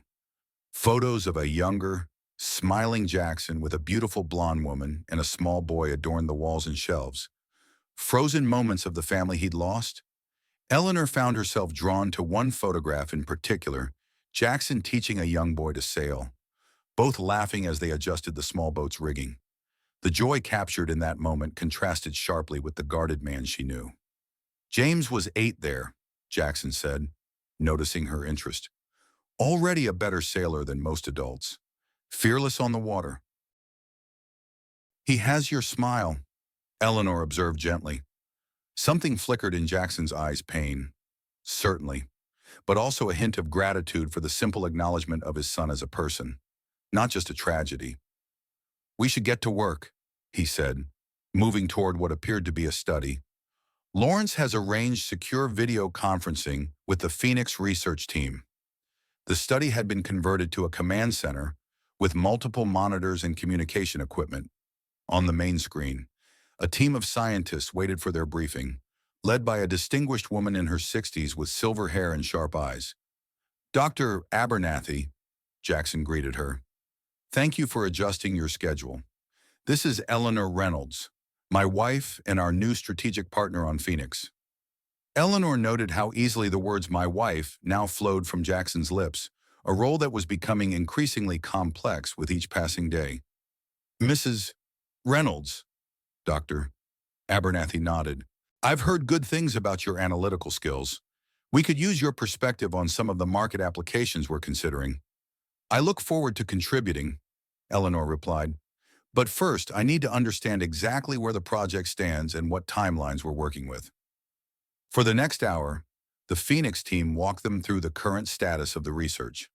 Eleanor absorbed the scientific details as best she could, focusing particularly on the timeline for human trials and the potential applications for pancreatic cancer. The implications were staggering not just for her mother, but for millions of patients worldwide. "So we're approximately 6 weeks from submitting for FDA approval of limited human trials," she confirmed. "Correct," Dr. Abernathy replied. "Assuming no further complications, we could begin treating the first human patients within 3 months." "Just after the board meeting," Jackson noted. No coincidence that Blackwood is accelerating his efforts now. After the briefing concluded, Eleanor turned to Jackson. I need to see the actual research facility. If we're going to develop a comprehensive strategy against Blackwood, I need to understand exactly what we're protecting. Jackson studied her for a moment before nodding. We'll fly out tomorrow morning. It's in a secure location about an hour from Boston. He hesitated. There's something else you should see first, though. He led her to a hidden panel in the study's bookcase, revealing a sophisticated safe. After entering a complex code, he removed a thick file folder stamped confidential. This contains everything I have on Victor Blackwood business dealings, personal history, connections to various less than legitimate enterprises. Jackson placed the file on the desk, including what I've been able to gather about his son's condition and his attempts to access experimental treatments. Eleanor opened the file, discovering decades of meticulously gathered intelligence. This is comprehensive. Know your enemy, Jackson said simply, particularly one as dangerous as Victor. Among the documents was a medical file for Gregory Blackwood, detailing the progression of his condition over 15 years. The clinical language couldn't mask the human tragedy, a brilliant young man gradually losing his cognitive and physical abilities to an implacable genetic disorder. He's the reason Victor wants Phoenix so desperately, Eleanor realized, not just for profit, but to save his son. Yes, it's the one genuine motivation I believe Victor possesses. Jackson's expression was complex understanding but unyielding. But he'd restrict the technology to the ultra-wealthy once he had control. Millions would suffer so the privileged few could benefit. Eleanor continued through the file, finding photographs of Victor with a young Gregory before his illness manifested fishing, attending baseball games, moments of ordinary fatherhood that humanized the man they now faced as an enemy. It's strange, she said, looking up at Jackson. In another reality, you and Victor might have been allies in developing this technology, both of you motivated by love for your families? Perhaps, Jackson acknowledged. But Victor's approach has always been to take what he wants, regardless of cost to others. Even before Gregory's diagnosis, he operated that way. He paused. That's why I believe he was involved in Hannah and James's deaths, even if he never intended the ultimate outcome. Eleanor hesitated, then asked the question that had been forming since their arrival. Jackson, have you ever considered that it might have truly been an accident, that Victor's call to Hannah was just terrible timing? His expression hardened. I've seen the phone records. Eleanor. He called her 3 times in the 10 minutes before the crash, after threatening me that morning about the defense contract we were competing for. He knew she was driving alone on coastal roads. He deliberately upset her. But causing a momentary distraction isn't the same as intentionally causing a fatal accident, Eleanor observed gently. Does the distinction matter? Jackson's voice was tight with suppressed emotion. My wife and son are dead because of his actions. Intentional or not, he's responsible. Eleanor recognized the immovable bedrock of Jackson's belief, a conviction that had shaped 15 years of his life and business decisions. Challenging it further would be pointless and possibly cruel. I'm sorry, she said simply. I can't imagine that loss. Jackson turned to the window, his posture rigid as he gazed out at the darkening ocean. After a long moment, he spoke without turning. Every day since, I've woken up and had to remember all over again that they're gone. Phoenix was supposed to be Hannah's salvation. Now it's her legacy and James's. The raw pain in his voice touched Eleanor deeply. This wasn't the calculated businessman speaking, but a husband and father who'd never fully recovered from devastating loss. She moved to stand beside him at the window, not touching him, but offering her presence. Then we'll make sure that legacy reaches those who need it most. As they stood in silence watching the last light fade over the Atlantic, Eleanor felt something shifting between them, a deeper understanding forming beyond their contractual arrangement. Jackson Reynolds was becoming a real person to her, not just a strategic partner or temporary husband. A complex, wounded man fighting for something larger than himself. And somewhere in that recognition, she found her own resolve strengthening. This wasn't just about her mother's treatment or financial security anymore. It was about ensuring that Phoenix, born from one family's tragedy, would fulfill its promise to help countless others. They flew to the Phoenix Research Facility the next morning in a private helicopter, following a circuitous route designed to detect any surveillance. The facility itself was disguised as a biotech agricultural research center, nestled discreetly in the Massachusetts countryside, with significant security measures hidden behind a pastoral facade. Dr. Abernathy met them personally, escorting them through layers of security to the heart of the operation, a state-of-the-art laboratory where dozens of scientists worked on various aspects of the Phoenix technology. We've accelerated certain security protocols since the recent incidents, she explained as they toured the facility. All research is now compartmentalized, with no single team having access to the complete protocol. What about backup systems? Eleanor asked. If Blackwood managed to sabotage this facility, we maintain mirror sites with redundant data, Jackson assured her, including one offshore location known only to myself, Lawrence, and Dr. Abernathy. As they observed the research in progress, Eleanor was struck by the potential implications of what she was seeing. The Phoenix technology wasn't just another medical advancement, it represented a fundamental shift in how certain diseases could be treated, potentially extending both lifespan and quality of life for millions. Could this help my mother?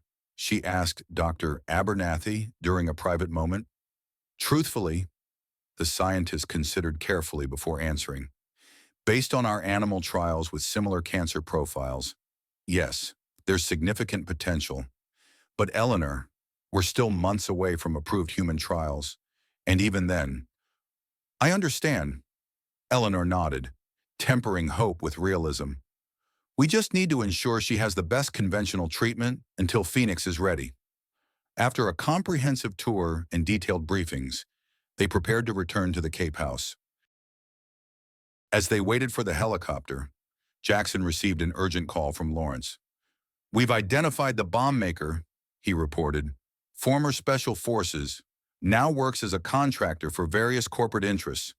Last payment trace leads to a shell company we've linked to Blackwood subsidiaries. Concrete evidence at last, Jackson said grimly. Forward everything to our legal team. We may not be able to prove Victor's direct involvement, but we can start applying pressure. On the helicopter flight back, Eleanor reviewed everything she'd learned, formulating the beginnings of a counteroffensive strategy. We need to approach this on multiple fronts, she told Jackson over the headset communication system. Legal, financial, public relations, and direct protection of Phoenix. I'm listening. First, we leak carefully selected information about Phoenix's potential cancer applications to specific financial analysts, creating market expectations that Blackwood can't possibly fulfill if he gained control. Jackson nodded appreciatively. Linking Phoenix publicly to cancer treatments rather than life extension makes it harder for him to restrict access without significant backlash. Exactly. Second, we accelerate the timeline for a nonprofit foundation to license Phoenix for developing nations, creating international stakeholders with an interest in preventing monopolization. The board would need to approve that, Jackson noted, which leads to my third point. We need to solidify your board support before the meeting. I've reviewed the members' profiles and identified 3 who are particularly vulnerable to Blackwood's influence. She outlined specific approaches for each board member, drawing on her financial analysis background to target their particular interests and concerns. Jackson listened intently, occasionally adding insights or refinements, but largely allowing her to develop the strategy. You have a gift for this, he observed when she finished. Seeing the whole chessboard, financial analysis isn't so different from strategic planning, she replied. It's all about understanding motivations and anticipating moves. Most people aren't as good at either as you seem to be. There was genuine admiration in his voice. They lapsed into thoughtful silence as the helicopter approached the Cape property. Eleanor found herself watching Jackson's profile against the window, struck by how their relationship had evolved in just a few weeks. From strangers making a business arrangement to partners in an increasingly complex and dangerous situation, the helicopter suddenly lurched, the pilot's voice crackling urgently over the intercom. "Sir, we've got a problem. Navigation systems are showing inconsistencies. Possible electronic interference." Jackson immediately tensed. "Set down immediately. Nearest safe location." Attempting to comply, but controls are becoming unresponsive. Possible remote intrusion into the flight systems. Eleanor felt a spike of fear as the helicopter shuddered again. "Is that possible?" "Unfortunately, yes," Jackson replied tersely. "Military-grade electronic warfare capabilities. Another of Victor's escalations." The pilot fought the controls as the helicopter began an unplanned descent. Not catastrophically fast, but certainly not under his full command. "Mayday, mayday. Reynolds chopper declaring emergency. Suspected electronic interference. Attempting emergency landing approximately 2 miles south of Reynolds Estate." Jackson gripped Eleanor's hand tightly. "Brace for a rough landing. Stay with me no matter what happens afterward." The helicopter descended rapidly toward a clearing, the pilot struggling to maintain some control over their trajectory. They hit hard, bouncing once before settling at an awkward angle. The impact threw Eleanor against her restraints, knocking the breath from her lungs. "Eleanor!" Jackson's voice cut through the ringing in her ears. "Are you hurt?" She took inventory quickly. "Just shaken. I'm fine and we need to move." He helped her unfasten her safety harness and moved to check on the pilot, who was conscious but dazed with a bleeding gash on his forehead. "Can you walk?" Jackson asked him. "Yes, sir. But the emergency beacon may be compromised if they're using electronic countermeasures. Lawrence will have tracked our descent. Security teams should already be en route." Jackson helped the pilot from his seat, then turned to Eleanor. "Stay low and move quickly when we exit. The tree line is 50 yards east. That's our immediate goal." She nodded, understanding that whoever had forced their landing might be waiting to confirm their work. They exited the helicopter on the side away from the clearing, Jackson leading the way with Eleanor supporting the injured pilot between them. They had covered perhaps half the distance to the trees when the first shot rang out, kicking up dirt just feet from their position. Without hesitation, Jackson pushed Eleanor down behind the helicopter's landing skid, shielding both her and the pilot with his body. "Sniper," he said grimly. "At least one, likely positioned to the north." Eleanor's heart pounded as she processed the reality of their situation. Someone was actively trying to kill them, not just scare or threaten. "Options?" she managed to ask, her voice steadier than she felt. Jackson surveyed their surroundings with quick, experienced movements. "The drainage ditch there offers better cover, but we'd be exposed for about 10 seconds making the run." Another shot pinged off the helicopter's metal skin, confirming the sniper was trying to pin them down rather than immediately kill them, suggesting they might be waiting for something or someone else to arrive. "Lawrence's team," Eleanor asked hopefully, "should be here within minutes, but that might be too long." Jackson reached into his jacket and produced a small handgun Eleanor hadn't realized he was carrying. "Can you shoot?" "My ex-husband insisted I learn after the divorce," she replied, accepting the weapon with surprising steadiness. "But it's been years. It's just to cover us if needed. Stay low and follow my exact path." He checked his watch. "On my mark, we make for the ditch. Ready?" Eleanor nodded, gripping the gun in one hand and supporting the pilot with her other arm. Now, Jackson led them in a crouching run toward the drainage ditch, zigzagging unpredictably to make targeting more difficult. The sniper fired twice more, both shots missing but close enough that Eleanor could hear them whiz past. They reached the ditch and tumbled down into its relative safety just as the sound of approaching vehicles reached them, SUVs moving at high speed toward their position. "Lawrence?" Eleanor asked hopefully. Jackson peered cautiously over the edge of the ditch. "Two vehicles, unmarked. Not our people." His expression hardened. "Blackwood's cleanup crew, coming to ensure there are no survivors." The pilot, more alert now, pulled a flare gun from his flight suit. Backup signal. Sir, might help our people locate us faster. Jackson nodded. Wait until the vehicles stop. We want to draw Lawrence's team, not just alert Blackwood's men to our exact position. Eleanor checked the handgun's safety, surprised at her own clarity of mind despite the danger. 2 weeks ago, she'd been a financial analyst whose biggest risk was a market downturn. Now she was in a drainage ditch with a gun, awaiting a potential shootout between corporate security forces. The approaching vehicles stopped about 100 yards away. Car doors slammed, followed by the murmur of voices as men deployed around the downed helicopter. Now! Jackson instructed the pilot, who fired the flare high into the air. Almost immediately, shouting erupted from the men searching the helicopter as they spotted the flare's trajectory. Footsteps approached their position rapidly.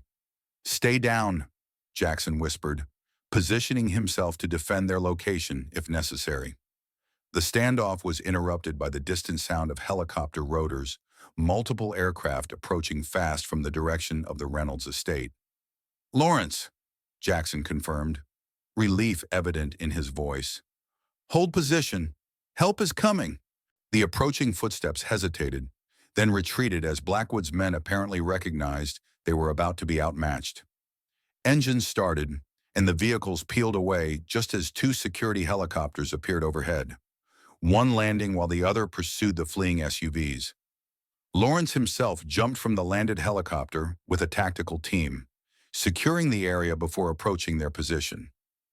Are you hurt? He asked urgently, helping Eleanor from the ditch while medics attended to the pilot.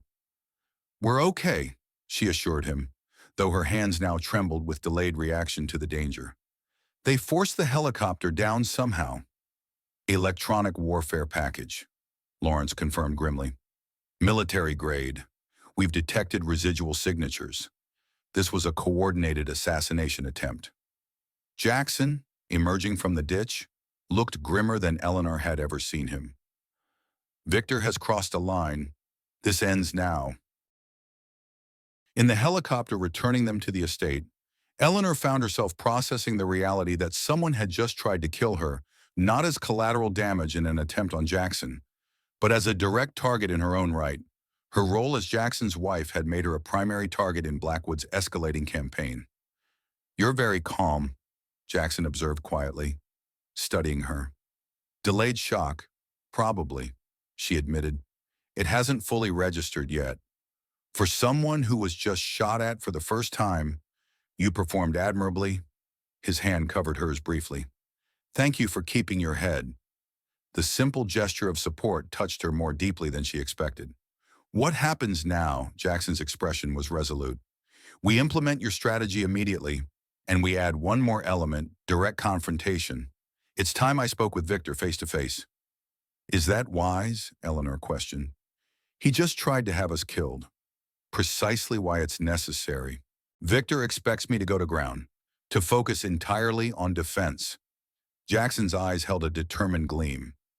Instead, I'm going to walk into his office tomorrow morning and make him an offer he can't publicly refuse without revealing his true agenda. What kind of offer? A partnership for Gregory's treatment, positioning it as a humanitarian gesture that would be corporate suicide for him to reject. Jackson outlined the specifics. A plan that would effectively corner Blackwood publicly while they worked behind the scenes on their broader strategy. It's bold, Eleanor acknowledged, and risky. The best strategies usually are. Jackson's gaze held hers. Eleanor, after today, I would understand completely if you wanted to end our arrangement. This has gone far beyond what you agreed to. She considered his words carefully, weighing the genuine danger against her growing investment in Phoenix and, if she was honest, her evolving relationship with Jackson himself. I'm staying, she said firmly. We have unfinished business with Blackwood, and I don't abandon commitments, especially not when they've become personal. Something shifted in Jackson's expression. Gratitude, respect, and perhaps something deeper he wasn't ready to acknowledge. Then we face him together. Blackwood Enterprises occupied a gleaming glass tower in Boston's financial district, a monument to Victor's corporate success and a deliberate challenge to Reynolds Technologies' more historic headquarters across the city. As their car approached the building the next morning, Eleanor noted the heightened security and media presence. "The press release worked," she observed. "Financial reporters are already speculating about a potential partnership announcement." Jackson nodded, straightening his tie. They both wore power suits, his a precisely tailored charcoal, hers a commanding navy ensemble that projected confident authority. "Victor can't refuse to see us without raising questions, and once we're inside, he can't throw us out without creating a scene the media would love. And if he tries something more?" "Direct," Eleanor asked, mindful of yesterday's attack. "He won't risk violence in his own headquarters with witnesses and cameras. That's not his style." Jackson checked his watch. "Lawrence and our security team are already in position, and the legal documents are prepared exactly as we discussed." The Bentley pulled up to the main entrance, where photographers immediately began snapping pictures of Boston's most powerful couple arriving unexpectedly at their rival's doorstep. Jackson emerged first, then extended his hand to Eleanor with practiced gallantry. Together, they walked into Blackwood Enterprises as if they owned it, projecting absolute confidence and unity. The reception staff appeared flustered by their arrival, clearly not prepared for such high-profile, unexpected visitors. "Jackson and Eleanor Reynolds to see Victor Blackwood," Jackson announced, his tone making it clear this wasn't a request. "Mr. Blackwood doesn't have any appointments this morning," the receptionist stammered, glancing nervously toward security. "He'll see us," Eleanor replied with calm certainty.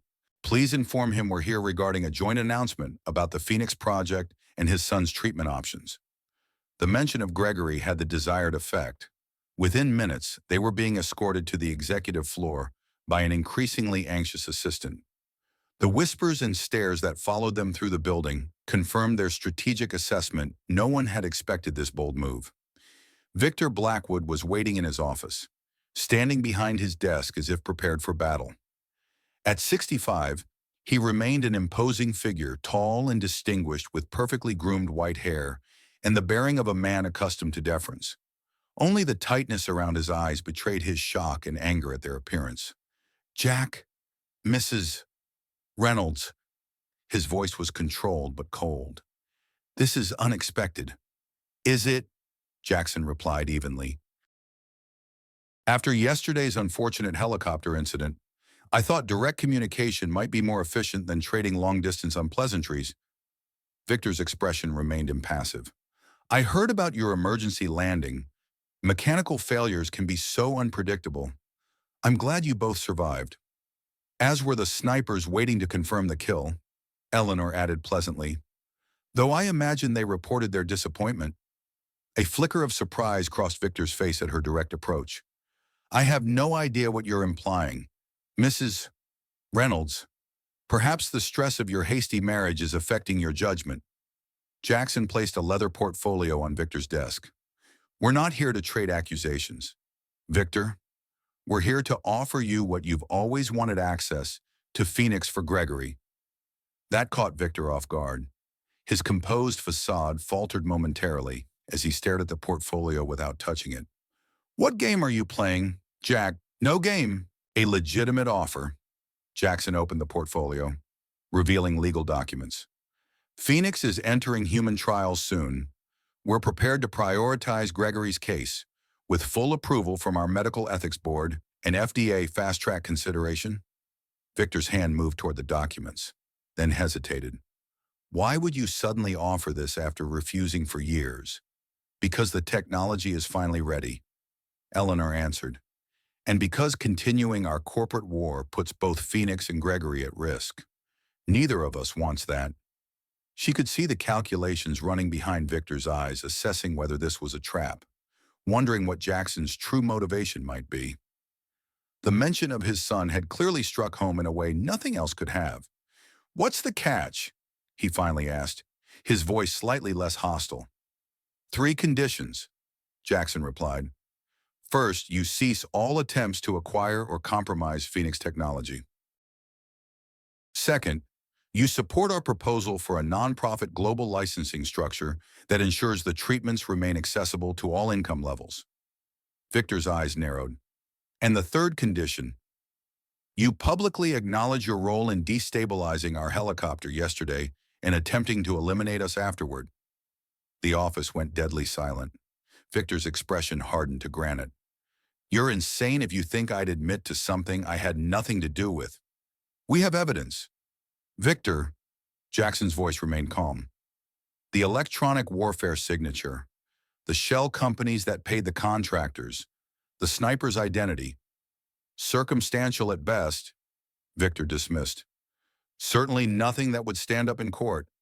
Perhaps not for a criminal conviction, Eleanor acknowledged, but more than enough for a very public civil suit that would drag on for years, keeping Gregory from treatment while lawyers argue. She could see the impact of her words, the painful reality that his son's condition wouldn't wait for protracted legal battles. Victor might be willing to fight Jackson indefinitely, but Gregory's deterioration continued regardless. The media outside is expecting an announcement, Jackson added quietly, either about our partnership to help Gregory or about Reynolds Technologies filing unprecedented corporate terrorism charges against Blackwood Enterprises. Your choice, Victor. For a long moment, the three of them stood in tense silence, decades of rivalry and personal animosity hanging in the balance against one father's desperate love for his son. Finally, Victor sat heavily in his chair, suddenly looking older than his years. You always were a ruthless bastard, Jack. I learned from watching you, Jackson replied without heat. Victor turned his attention to Eleanor. And you, Mrs. Reynolds, you're not what I expected as Jack's wife. There's a surprising steel beneath the financial analyst exterior. Life teaches you to be strong, she replied simply, especially when protecting family. Something in her words seemed to reach him. Victor looked down at the documents again, then back at Jackson. If I agree to your terms, all of them, how soon could Gregory begin treatment? Immediately as a compassionate use case, pending final FDA approval for the full trial, Jackson said. Dr. Abernathy is prepared to oversee his case personally. Eleanor watched the conflict play out across Victor's face, pride warring with paternal love, hatred for Jackson, battling the desperate hope for his son's recovery. In that moment, she saw not the corporate raider or the man who had tried to have them killed, but simply a father facing impossible choices. I want independent verification that the treatment is ready, Victor said finally. My medical team reviews all data before Gregory undergoes anything. Of course, Jackson agreed. Full transparency on the medical side. Victor's hand moved to the documents, hesitating once more. The public admission of corporate espionage will destroy my reputation. The board will demand my resignation. Perhaps, Jackson acknowledged, but Gregory will have his treatment, and your legacy will include helping make Phoenix accessible worldwide rather than restricted to the ultra-wealthy. Eleanor sensed they were at the tipping point. Sometimes the hardest decisions define us most clearly, Mr. Blackwood. What matters more, your corporate power or your son's life? Victor studied her for a long moment, then picked up a pen. You've orchestrated this perfectly. Haven't you backed me into a corner where my only choice is surrender? I prefer to think of it as finding the one solution that serves everyone's highest priorities, she replied. With a resigned nod, Victor signed the documents. I'll make the announcement about our partnership for Gregory's treatment today. The other acknowledgement will follow once I've informed my board privately. A wise decision, Jackson said, gathering the signed papers. Dr. Abernathy will contact your medical team this afternoon to begin coordinating Gregory's evaluation. As they prepared to leave, Victor called after them. Jack, this doesn't end our history. Jackson turned back. No, but perhaps it changes its course. In the elevator descending to the lobby, Eleanor released a breath she hadn't realized she was holding. He agreed more easily than I expected. Victor has always had one vulnerability, Gregory. Everything else, money, power, corporate dominance, has been in service to finding a cure for his son. Jackson's expression was thoughtful. In that, perhaps we're not so different.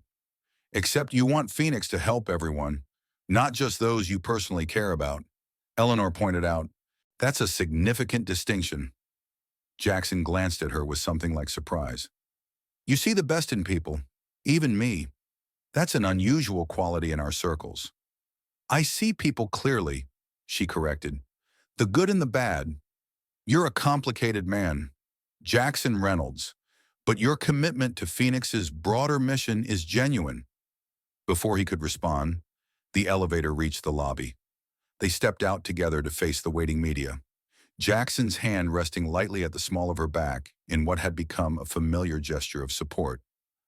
Ready for the next phase? He asked quietly. Eleanor nodded, squaring her shoulders. Together, they approached the press with confident smiles, prepared to announce a humanitarian partnership that would fundamentally reshape both companies' futures and their own.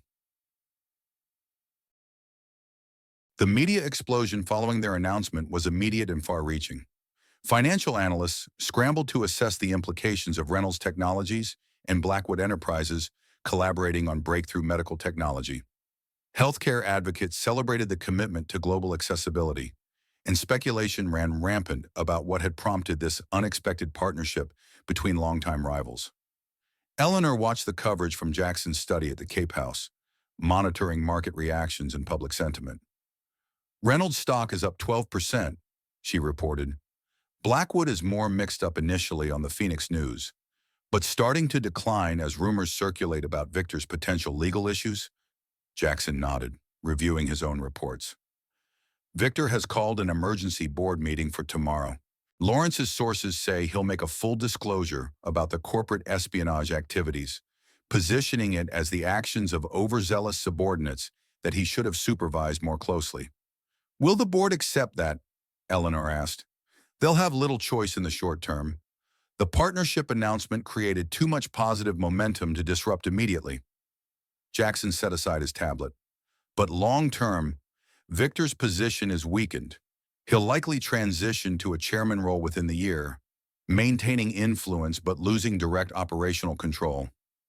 Eleanor considered this outcome a partial victory that allowed both sides to move forward while serving the greater good of making Phoenix accessible. It was a more nuanced resolution than she might have expected from the supposedly ruthless Wall Street wolf. You could have destroyed him completely, she observed. Why didn't you? Jackson was silent for a moment, gazing out at the ocean vista. Perhaps I've learned something about the cost of pursuing vengeance single-mindedly. He turned to face her. Or perhaps I've been influenced by someone who sees possibilities for reconciliation where I've only seen conflict. The acknowledgement of her impact on his thinking touched Eleanor deeply. Before she could respond, her phone rang. Jennifer calling from Toronto. Mom, are you okay? I just saw the news about the helicopter crash, and now this partnership announcement. What's going on? I'm fine, sweetheart, Eleanor assured her. Everything is under control now. When can you come home? Is it really safe? Jennifer sounded skeptical. This all seems so bizarre, corporate rivals suddenly becoming partners after someone tried to kill you. It's complicated, Eleanor admitted. But yes, I believe the immediate danger has passed.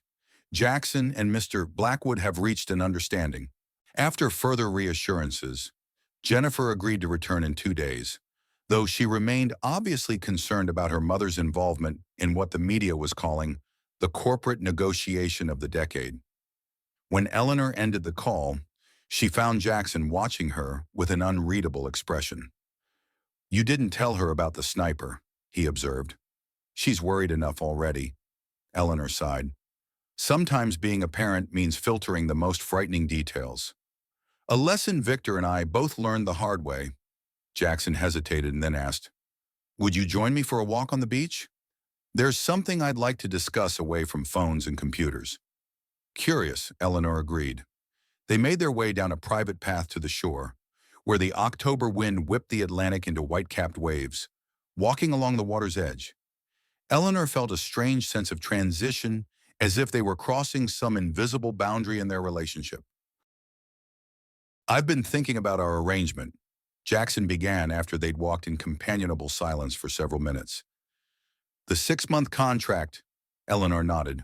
We're nearly halfway through now. Yes, and circumstances have changed significantly from what either of us anticipated. He stopped walking, turning to face her directly. Eleanor, the events of the past weeks have made me realize something I didn't expect. She waited, suddenly aware of her heartbeat accelerating slightly. Our arrangement has evolved from a business transaction into a genuine partnership, he continued carefully. Your insights on Phoenix, your strategy with Blackwood, your composure under literally life-threatening circumstances, you've become essential to this endeavor in ways neither of us planned.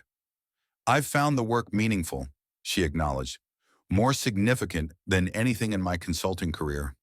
It's more than that. Jackson's gaze held hers steadily. You've changed how I approach problems, how I think about Phoenix's future, even how I view my rivalry with Victor. For the first time in 15 years, I'm looking forward rather than backward. Eleanor felt a curious warmth spreading through her, despite the chilly ocean breeze. I'm glad if I've helped in some small way. It's not small. His voice had grown more intense.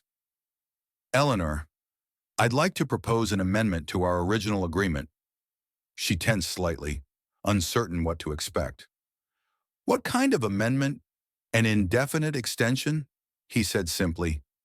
Not as a business arrangement, but as a real partnership, personal as well as professional. Eleanor stared at him, processing his words. Are you saying you want our marriage to continue for real? Yes. The single word hung between them, unexpectedly vulnerable from a man who rarely revealed such feelings. I know it's unexpected. We entered this as a temporary business solution, but I've come to care for you, Eleanor, to respect and admire you in ways I hadn't anticipated. She took a deep breath, both touched and cautious. Jackson, we've been through extraordinary circumstances together. It's natural that would create a bond, but that's different from building a genuine marriage. I understand the distinction, he assured her. I'm not confusing adrenaline and proximity with deeper feelings. This isn't impulsive. You know I don't make decisions that way. Despite herself, Eleanor smiled at that characteristic understatement. No, impulsive isn't a word anyone would associate with Jackson Reynolds. His expression softened slightly. I'm not asking for an immediate answer, just that you consider the possibility that what began as a contract might evolve into something more genuine. Something lasting. Eleanor felt conflicting emotions swirling within her: surprise, warmth, caution, and yes, a growing affection for this complex man she'd come to know beyond his forbidding public persona. In their weeks together, she'd glimpsed the depth of his commitment to Phoenix, his capacity for strategic brilliance, his deeply buried grief for his lost family, and occasionally, his dry humor and unexpected kindness. I need time, she said finally. This is not what I expected when I signed our contract. Nor I, he acknowledged. Take whatever time you need. The original agreement stands regardless of your decision. As they continued their walk in thoughtful silence, Eleanor found herself contemplating a future she hadn't imagined: a genuine partnership with Jackson beyond their 6-month arrangement. The idea was both exciting and terrifying, requiring her to reconsider boundaries she'd established after her divorce and expectations she'd set for her life's second act. Yet undeniably, something had changed between them during these weeks of crisis and collaboration. What had begun as a coldly practical business arrangement had developed unexpected dimensions: mutual respect, growing trust, shared purpose, and perhaps the potential for deeper emotional connection. By the time they returned to the house, Eleanor had reached no conclusion, but she felt a curious lightness, as if possibilities she'd long dismissed might still be within reach. In the days that followed, events moved swiftly on multiple fronts. Victor Blackwood made his carefully worded public admission of corporate espionage activities, accepting full responsibility for inadequate oversight while positioning himself as now committed to ethical research partnerships. As Jackson had predicted, The Blackwood Enterprises board began quiet discussions about leadership transition while maintaining public support for the Phoenix collaboration. Eleanor's mother showed promising responses to her current treatment, with doctors cautiously optimistic about her candidacy for the Phoenix trial once approved. Jennifer returned from Toronto, still wary of the situation but gradually accepting the new reality of her mother's position and the security measures that now surrounded them. Throughout it all, Eleanor and Jackson continued working side by side, preparing for the upcoming board meeting and advancing Phoenix toward human trials. Their professional rapport strengthened daily, each anticipating the other's thoughts and complementing the other's approach to problems. Neither mentioned Jackson's proposal again directly, though Eleanor caught him watching her sometimes with a question in his eyes that he didn't voice. For her part, she found herself increasingly aware of him, not just as a business partner or temporary husband, but as a man, his quiet competence, his occasional dry humor, the rare but genuine smile that transformed his usually serious expression. One evening, about a week after their beach conversation, Eleanor was reviewing financial projections in the Cape House study when Jackson entered with 2 glasses of wine. "You've been at that for hours," he observed, setting one glass beside her. "Even the most dedicated analysts take breaks occasionally." She accepted the wine gratefully, stretching tired shoulders. "Phoenix's market implications are more complex than I initially realized. The potential applications keep expanding. That's why we need the nonprofit structure in place before commercialization begins." Jackson agreed, settling into a chair opposite her. "Too much potential for exploitation otherwise."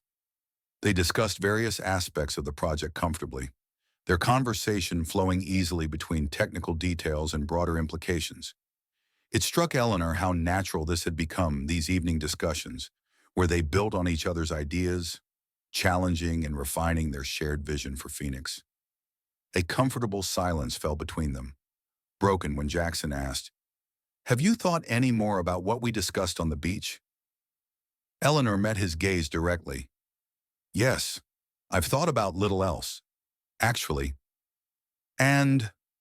His tone remained carefully neutral, though she detected the tension beneath. "I've realized something important," she said slowly. "Our arrangement began as a transaction, but it's become a true partnership. I value that more than I expected to." "As do I," he acknowledged.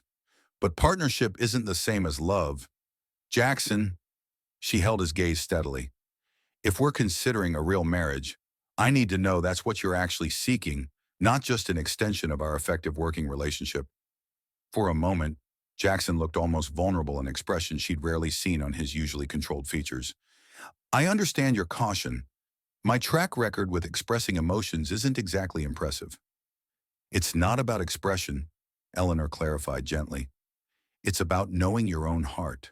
After Hannah and James, after 15 years of focusing on Phoenix and fighting Victor, are you certain you're ready to open yourself to a real relationship again? Not just a partnership, but genuine emotional intimacy." The question hung between them, weightier than any corporate strategy they'd discussed. Jackson set down his wine glass, his expression thoughtful. "After they died, I didn't think I would ever want that vulnerability again," he admitted. "The pain was overwhelming. It seemed safer to channel everything into work, into Phoenix, into planning Victor's downfall." Eleanor nodded, understanding all too well how grief could reshape a life's priorities. "But these past weeks with you," Jackson continued, choosing his words with characteristic care, "I've found myself thinking about possibilities I'd long since dismissed, wondering what it might be like to share more than just work and strategy." He met her eyes directly. "I can't promise I'll be immediately good at emotional openness, Eleanor, but I can promise I want to try with you, because somewhere between our contract signing and facing down snipers together, I realized I care for you in ways that go well beyond our arrangement." The simple sincerity of his words touched her deeply. This wasn't the practiced charm of a businessman making a deal, but the halting honesty of a man who had spent years guarding his heart, now choosing to risk vulnerability again. "I care for you too, Jackson," she acknowledged softly. More than I expected to, but I need time. This isn't a decision to make impulsively. He nodded, understanding in his eyes. The original contract remains in place. Whatever you decide about the future, your financial security and your mother's treatment are guaranteed. I know. She reached across the table to touch his hand briefly. That's not why I'm considering it. Their eyes held for a long moment of unspoken understanding. Whatever decision she made would be based not on financial need or gratitude, but on the genuine connection that had developed between them, unexpected, unplanned, but increasingly undeniable. As Eleanor prepared for bed that night, she found herself contemplating a future she hadn't imagined when signing their original contract, not just as Mrs.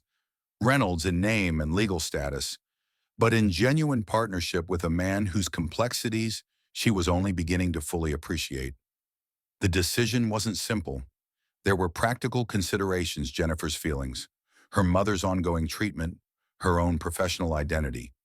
But increasingly, those concerns were balanced against the potential for something she'd nearly given up on: finding again a deep connection with someone who valued her mind, respected her strength, and saw her clearly as a full partner. What had begun as a cold business transaction had evolved into something neither of them had anticipated: the possibility of a second chance at love for both of them. 3 days before the Reynolds Technologies board meeting, Eleanor was working in the Cape House study when Lawrence arrived with urgent news. Gregory Blackwood has been approved for the compassionate use Phoenix treatment, he reported. First procedure scheduled for tomorrow. Victor has requested your presence. Jackson? Eleanor looked up in surprise. Both of us, Lawrence nodded. He specifically asked for both of you to attend. Said there are matters to discuss that go beyond the treatment itself. Jackson considered this unexpected development. Could be a trap. Possibly, Lawrence acknowledged, but it's taking place at Massachusetts General, with full security and medical personnel present, limited risk profile. After discussing security arrangements, they agreed to attend the procedure, though with enhanced protective measures. That evening, as they prepared to return to Boston, Eleanor found Jackson in James's old room, standing silently before a shelf of model ships his son had built. Are you all right? She asked gently from the doorway. He turned, his expression more open than usual. Just thinking about tomorrow, Gregory's treatment, the possibility of success after all these years. Eleanor entered the room, moving to stand beside him. Having second thoughts about helping Victor's son? No. Jackson shook his head decisively. Gregory deserves this chance, regardless of my history with his father. He picked up one of the model ships, handling it with careful reverence. James would have been 30 now. Sometimes I wonder what kind of man he would have become.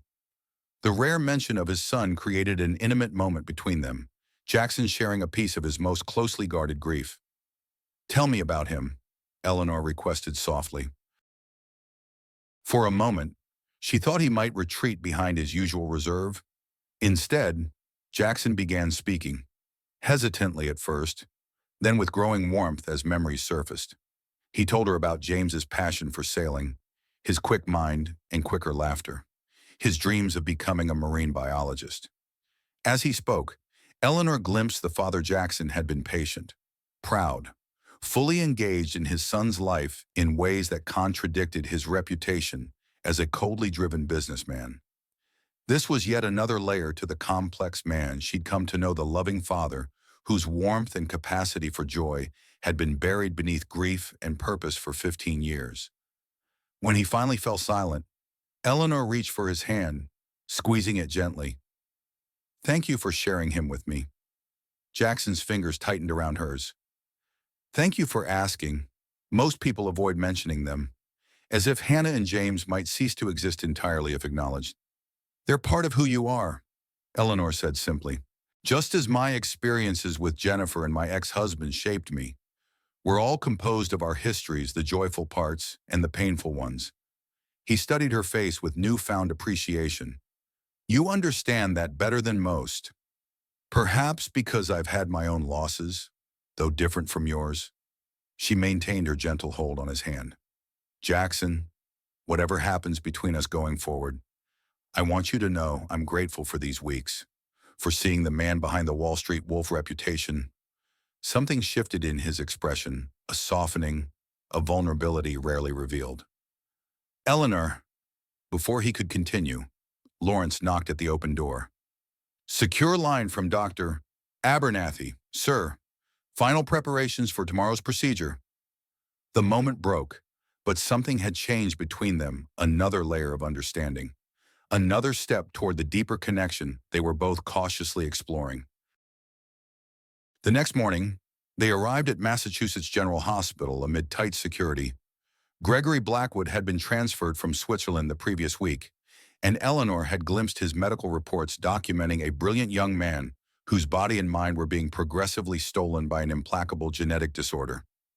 Victor met them outside the treatment suite, looking more human than Eleanor had ever seen him, a father whose desperate hope overshadowed all corporate rivalries and personal animosities. Jack, Eleanor, he greeted them with uncharacteristic humility. Thank you for coming, for making this possible. Gregory deserves the best chance available, Jackson replied evenly. Dr. Abernathy is confident the protocol is appropriate for his condition. Victor nodded, strain evident in his face. Before we go in, there's something I need to say, something I should have said years ago. Jackson tensed slightly. This isn't necessary. Victor. It is. Victor's voice was firm despite his obvious emotional struggle. For 15 years, I've let you believe I was responsible for Hannah and James's accident.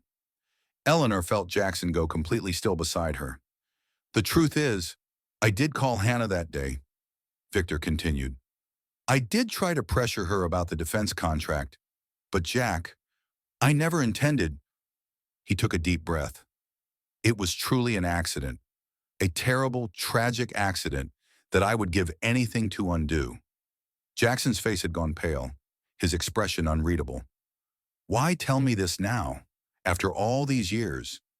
Because facing Gregory's treatment, his possible recovery or loss, has made me reevaluate many things. Victor met Jackson's gaze directly. Holding on to old grievances, perpetuating conflicts that have cost us both too much. It has to end.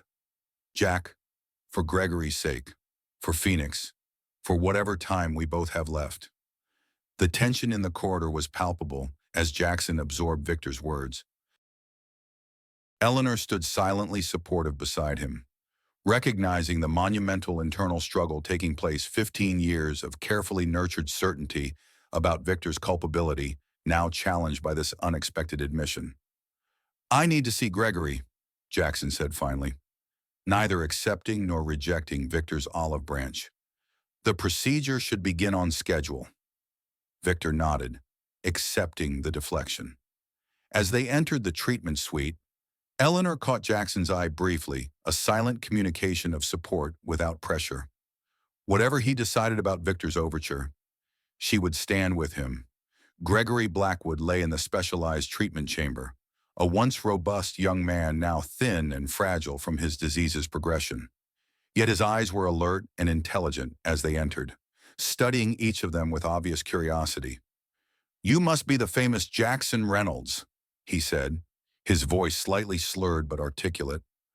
The man whose research might save my life. The Phoenix team deserves the credit, Jackson replied, approaching the bed with unexpected gentleness. I just provided the resources and held on to the vision through 15 years of setbacks, Gregory added perceptively. Dad told me the treatment began as an effort to help your wife. Eleanor watched Jackson closely, seeing the complex emotions crossing his face as he stood before this young man, whose situation echoed what Hannah might have faced had she lived. Yes, Jackson acknowledged.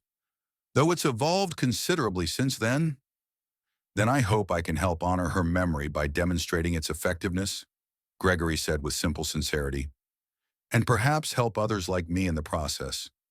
Something in the young man's gracious words seemed to reach Jackson in a way Victor's apology hadn't.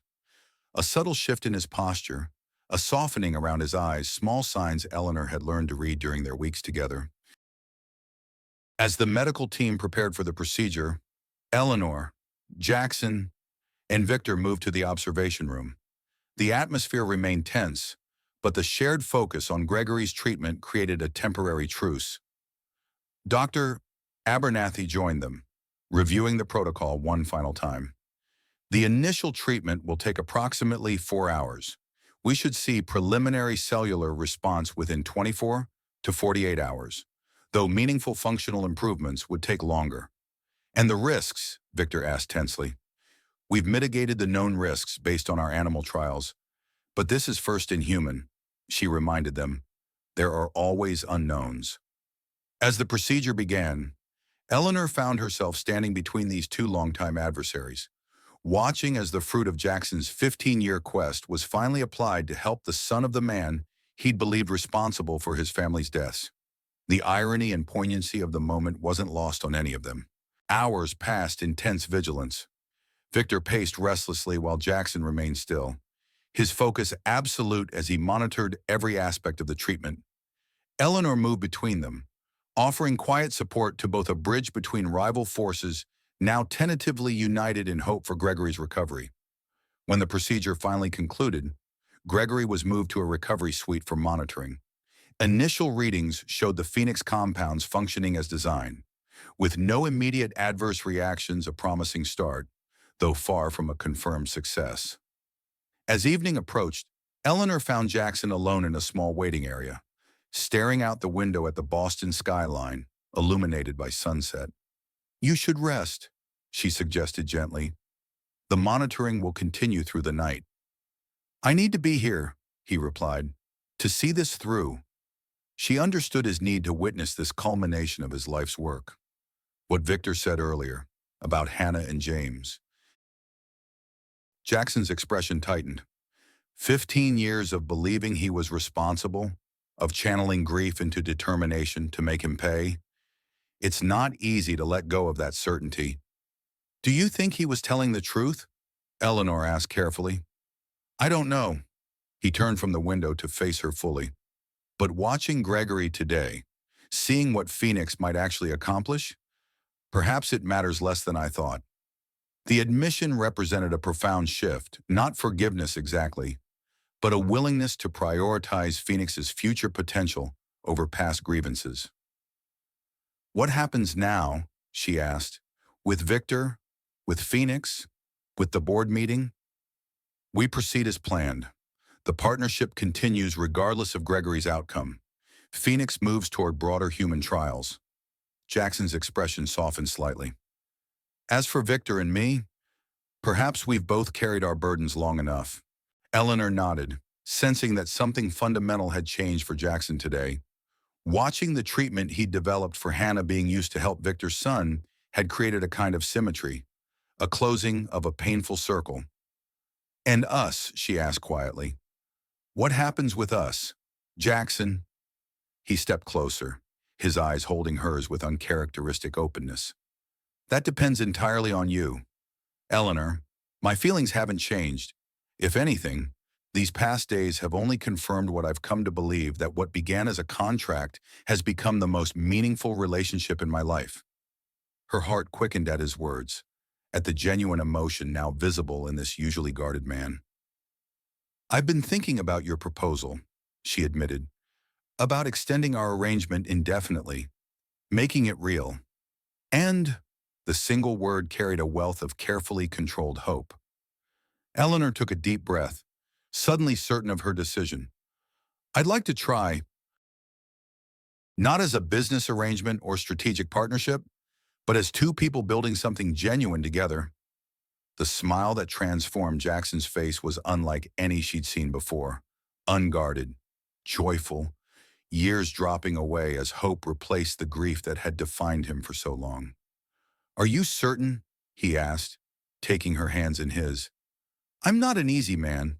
Eleanor, 15 years of habits won't change overnight. I'm not looking for easy, she replied with a small smile. I'm looking for real, for a partner who values me for exactly who I am. As I value him, his hands tightened around hers. I do value you, Eleanor, more than I have words to express. In that quiet hospital waiting room, with Phoenix finally realizing its potential and long-standing conflicts beginning to heal, Eleanor and Jackson found themselves at the beginning of a journey neither had anticipated when signing their original contract. What had begun as a calculated business arrangement, a convenient marriage to satisfy corporate bylaws, had transformed into something neither could have predicted: a second chance at love, at family, at building a life together that honored their pasts while embracing new possibilities. "Whatever comes next," Eleanor said softly, "we face it together." "Together," Jackson agreed, sealing their new understanding with a kiss that held not just passion, but promise of healing, of growth, and of a future neither had dared imagine just months before. The contract that had brought them together would soon expire, but the connection they'd found would endure, built on stronger foundations than any legal document could provide: mutual respect, shared purpose, and the courage to open their hearts to love once again. The Cape Cod wines still carry whispers of the past, memories that dance like shadows across weathered shingles and polished hardwood. But within these walls, something new has taken root, something neither Jackson nor Eleanor could have anticipated when they signed their names to that careful arrangement 6 months ago. They came together as strangers making a business deal, she seeking financial security for her family, he fighting to protect his life's work. Neither expected to find healing in the most dangerous game they'd ever played. The Phoenix Project will save countless lives. Gregory Blackwood among the first. Two fathers, once bitter enemies, now bound by something stronger than hatred: the shared understanding of what it means to love a child enough to move mountains, or in Jackson's case, to finally let the mountains rest. Eleanor touches the wedding band she once wore as a prop, now a symbol of something genuine. Second chances arrive in unexpected packages, sometimes in legal documents with careful clauses, sometimes in moments of terrible danger that strip away pretense, sometimes in the quiet vulnerability of a man who dared to love again after unimaginable loss. Perhaps that's the most powerful contract of all, the unwritten one we make when we choose to open our hearts after they've been shattered, believing that love might still be worth the risk.